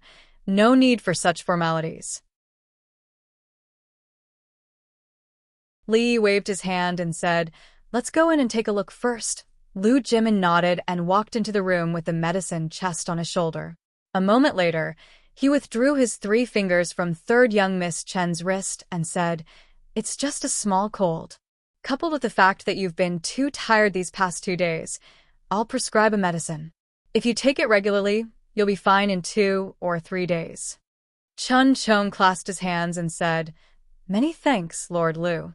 I'll go write a prescription." Lu Jimin smiled and walked out of the room. "Third sister, rest for a while." Chun Chong smiled at third young Miss Chun lying on the bed and walked out of the room with Li Yi. Walking away from the door of the room, Chun Chong closed his eyes, clenched and unclenched his fists, loosened them, and clenched them again. After a long time, he opened his eyes and said, "I'll take it as a promise." Li looked at him and said, "You know that my promise is useless." Chun Chong took a deep breath and said, "I'll try to persuade Miayu." Li shook his head and said, "Leaving the capital, leaving the Qin clan, she still won't be happy. It's the same principle." Chun Chong's eyes dimmed. "Your family is leaving the capital. How can our Qin clan follow?" "Who said it's just our family?" Li shook his head and said, "There are several hundred to 1,000 people. If you want to leave, you can just be a coachman or coachman. It doesn't matter if there's one more person. This time around, they were leaving the capital to do something big. How could a few people be enough? The strategic center of the brothel was going to be shifted to the west, and they were going to build a new merchant group and build a business district in the west. The Lu Alliance would naturally have to shift their base as well. They were preparing to turn their previous business into a brothel. Those martial artists had been coming back and forth from the chaotic lands for the past 2 years and had long since treated that place as their second base. Now that the Alliance had left, what was the point of them remaining in the capital? In the past, they had been busy working for others and had been idling around. Now that they were finally going to fight for their own business, they were filled with vigor. Even their meals were much more delicious than before. Over 1,000 people. Chun Chong looked at him and was stunned for a moment before he gritted his teeth and said, "Why didn't you say so earlier? I saw that you were having a lot of mental activities earlier and couldn't bear to disturb you." After Chun Chong calmed down once again, Li asked, "Do you remember the few clans that Prince Xian mentioned earlier? What are you going to do?" Chun Chong looked at him and asked, "Kill him."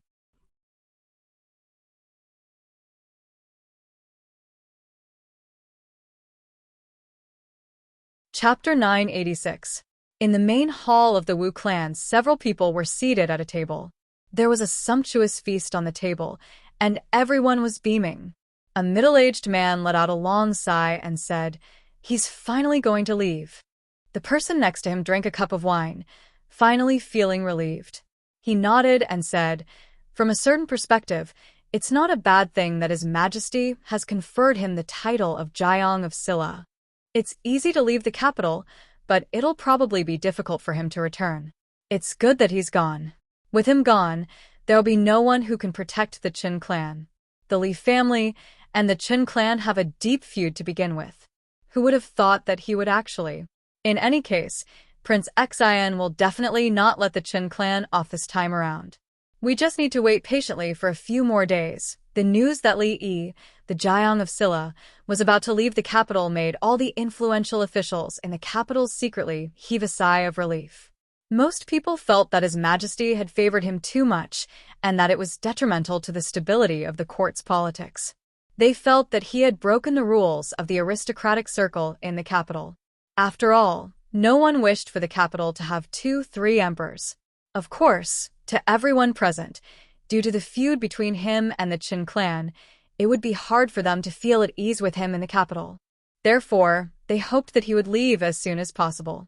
After receiving this news, it was a must to hold a grand banquet.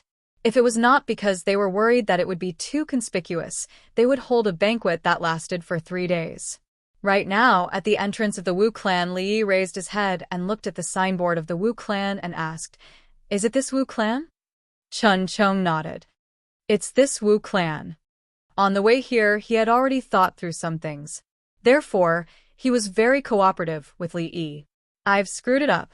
Fong stepped on the stone lion at the entrance of the Wu clan and leaped up. He took down the signboard of the Wu clan and broke it into several pieces with a palm strike.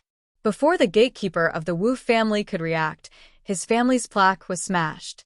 He ran out and said angrily, Who are you? What do you want?" After coming out of the cloth shop, they went directly to the nearest Wu family. Only Fong and Su were with them. Su disdained to do these things, so he followed them with his hands behind his back to watch the fun. Although Fong could do it alone, it was time-consuming and laborious. "Call your master out." Li looked at the gatekeeper and said, "We don't have enough manpower. Let him find someone to help." The gatekeepers of large families rarely didn't know how to read people. In fact, after sitting in this position for a long time, they even knew how to read people better than their own master. Seeing that this young man had asked someone to smash the Wu family's signboard and humiliate the Wu family, yet he could still calmly call out to the old master. It was either that he had a powerful background or that he was crazy. Judging from the young man's temperament and the sturdy man, the former was more likely. The gatekeeper glanced at the broken signboard once more before running inside. The sloppy old man clasped his hands behind his back and said with great interest, "It's really great to be a prince." When the master of the Wu family heard that someone had smashed the plaque of the Wu family, he immediately rushed out with his men in a rage. This behavior was more ruthless than a slap in the face. It was something that all the families who valued face couldn't tolerate. He was the first to rush into the yard with his men, and was the first to kneel. "Greetings, Your Highness, Your Highness, Your Highness," the master of the Wu family said in a trembling voice, his face pale and his voice trembling. Unless it was a special occasion, such as the coronation of a new emperor or an important ceremony, officials didn't have to kneel when they saw the emperor. Naturally, they didn't have to kneel when they saw the prince. However, the master of the Wu family still knelt because his legs were so weak that he couldn't stand up. The person before them had once been their nightmare. Although he was going to leave the capital soon, as long as he was in the capital, they wouldn't wake up from their nightmare. "There's no need to be so courteous. I'll be embarrassed later on." Li looked at him and said, "Do you know why I'm here today?" The master of the Wu family said in a trembling voice, I don't know. I'm here to cause trouble." Li looked at the master of the Wu family and said, "But we don't have enough manpower now. Can the Wu family help out?" The master of the Wu family knew that he was here to cause trouble, and also knew why he was here. Prince Exine, that fool. He had clearly said to bear with it a little more. "Yes." The master of the Wu family steeled his heart and said, gritting his teeth, "Go and call all the guards in the clan over." Between causing trouble for the Wu family or completely wiping out the Wu family from the capital, even a fool would know how to choose. The guards of the Wu family arrived very soon. The person in the lead looked at the master of the Wu family and immediately asked, "Master, where are the troublemakers?" "Smash." The master of the Wu family squeezed out this word from his throat. "Smash?" The guard was stunned for a moment and asked, "Smash what?" "Smash the Wu family." The master of the Wu family picked up a bonsai plant in the courtyard and smashed it fiercely onto the ground, causing soil to splatter everywhere. He looked at the guard and asked, "Smash it like this, understand?"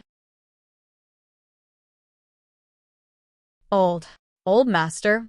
The guard looked at the master of the Wu family in a daze, feeling both surprised and doubtful. Could his old master be? Could he have gone crazy? Seeing that the guard was still standing there in a daze, the master of the Wu family kicked him fiercely and said furiously, "Hurry up. If you're not going to make a move, pack up your things and scram." The guard swallowed his saliva again, looked behind him, and said to the crowd, Did you hear that? Smash it. Fong pointed to the inside of the room and said, and inside. The master of the Wu family kicked another guard and said loudly, go inside and smash it. Fong reminded him, pick the expensive ones and smash them. The master of the Wu family had a pained expression on his face. He gritted his teeth and said, pick the expensive ones and smash them. Thus, the servants of the Wu family discovered a very strange scene. With their old master taking the lead and the guards, they smashed everything they could see in the house. The old master tore his favorite painting and smashed the vase he had bought with a lot of money a few days ago. The coral he had just smashed was worth 5,000 taels of silver. In the end, when there was nothing else to smash, their old master finally reached out his evil hand to the innocent tables and chairs. The Wu family was already in a mess. After searching around the house, they really couldn't find anything to smash. The master of the Wu family panted heavily and walked quickly to Li Yi's side. He asked carefully, Your Highness, look, is it okay? It's not bad. Li nodded and said, Let's forget about this matter. Tomorrow you can resign and retire. You don't need my help, do you? The master of the Wu family hurriedly shook his head. No need, no need. The people behind him watched with fear in their hearts. Sir Wu was in the prime of his life, and it was the time when his career was the smoothest. For him to resign and retire at this time, resigning and retiring at this time was already the best ending. If he needed Jiang of Silla's help to resign and retire, the ending might be a little different. Resigning and going to prison, resigning to a desolate place 1,000 li away, were all things that couldn't be more normal. Anyone could see that Jiang of Silla was venting his anger. He wasn't targeting the Wu family. He was targeting all the officials and nobles in the capital. The matter with the Qin family was just a prelude. He was establishing his might, and he was also intimidating. He was intimidating those who wanted to make a move after he left the capital. This was also the first time he was establishing his might after being conferred the title of Jiang of Silla. Only now did they realize that Jiang of Silla was Jiang of Silla. Before he became Jiang of Silla, the Cui family had offended him. The Cui family had fallen, and the king of Shu had offended him. The throne that had been in his hands had flown away. Now that he was already a prince, there were actually people who thought that this was the end of his road. Fong walked around the Wu family and asked Chen Chong, Old Chen, where to next? The Qian family. Chen Chong thought for a moment, then said to a person watching nearby, Sir Qian, please lead the way.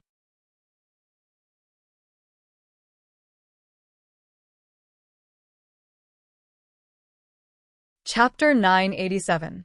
Sir Qian, please lead the way. Chen Chong's words caused the expression of a middle-aged man in the crowd to change. The Qian family and the Qin family had some old grudges. Of course, at that time, the Qin family was still a big tree in the imperial court. The Qian family spent a lot of money and connections to get an important position with great difficulty, but it was replaced by a member of the Qin family. For the Qin family, this might be done casually, but for the Qian family, it was a big loss. In the past, the Qin clan was backed by the king of Shu and had extraordinary influence in the imperial court. It was not something a mid-tier clan like the Qian clan could compare to. However, that was then, and this was now. Now, the Qian family was like the sun in the sky, while the Qin family had fallen to the level of commoners. It was time to get revenge for the past. Who would have thought that the news would be leaked in advance and actually attract such a great god? Chen Chong looked at the stunned middle-aged man and shook his head. Forget it. I originally thought that Lord Qian was familiar with the road. Since Lord Qian is unwilling, we'll go ask a few passers-by. Wait. The middle-aged man walked out from the crowd and said in a low voice, I'm familiar with the road. There's no need to trouble others. Marquis Wei, Assistant Minister Zhang, do you want to go together? Chen Chong looked at the people in the crowd and said, In a while, I will have to trouble you. Even he himself felt that he was very arrogant when he said that. Even when the Qin family was at its peak, he had never been so arrogant. However, at the thought of what Prince Xian had said earlier, Pay with your life. The flames in his heart that had been extinguished with great difficulty reignited once again. He only wanted these people to lead the way. What they wanted was the Qin family's life. Was this too much? A moment later, in the Qian family. Master, you're back. When the gatekeeper of the Qian family saw his master walk in, he immediately went forward and said respectfully. The head of the Qian clan said in a low voice, "Let all the maids and servants come out." Gathering all the maids and servants in the mansion was something that had never happened before. The gatekeeper looked at him in surprise and asked, "Master, is there something wrong?" The head of the Qian clan clenched his teeth and said, "Do as I say." Seeing the patriarch's expression, the gatekeeper quivered and hurriedly ran into the mansion after responding. Soon, all the guards, maids, and servants of the Qian clan had gathered in front of the Qian clan. The Qian clan's clan had looked at the signboard above the main gate, clenched his teeth, and said, "Smash. I'll go back first."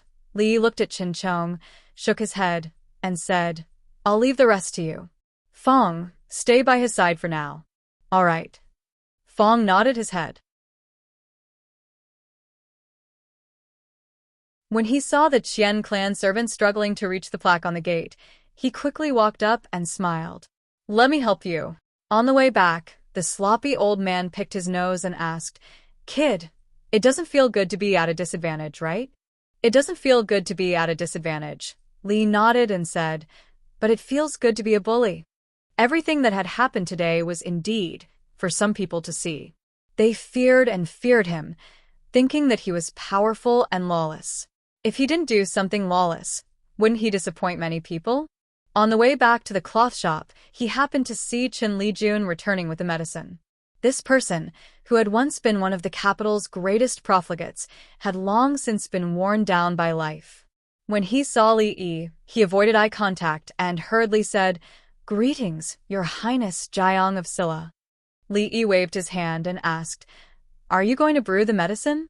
Qin Lijun nodded. Li Yi took the medicine from his hands and said, "I'll do it." Qin Lijun was startled and was about to say something when Li Yi waved his hand and said, "Don't waste words. Go get the clay pot." Brewing medicine was a technical job that required a great deal of patience. Li Yi had endured 2 months for Mississippi Liu, so he naturally had a lot of experience. He squatted in the courtyard, holding a small fan in his hand, carefully controlling the heat. In a certain room, on a bed next to the window, a pale-faced married lady looked through the window at the busy figure in the courtyard with a smile in her eyes. Before one of the influential families in the capital, Qin Chong looked at the golden signboard, shook his head, and sighed. "It's a pity." Before him, a middle-aged man gritted his teeth and said, "Smash." In the palace, all the members of the royal family in the capital had gathered. After an imperial physician checked on Prince Xian, he replied respectfully, "Your Majesty, Empress Dowager, Prince Xian's arms are probably crippled." Prince Xian had already woken up, but his countenance was terrifyingly pale. He sobbed and said, "Empress Dowager, brother, look at how arrogant that Li Yi has become." Li Xian looked at him and asked, "You're a prince. Would you personally go to the cloth shop to buy cloth?" Prince Xian was speechless. Li Xian asked again, "Could it be that he crippled your arms just because you bought a bolt of cloth?" Prince Xian was speechless. Li Xian asked again, "Why did you go to the Qin clan's cloth shop?"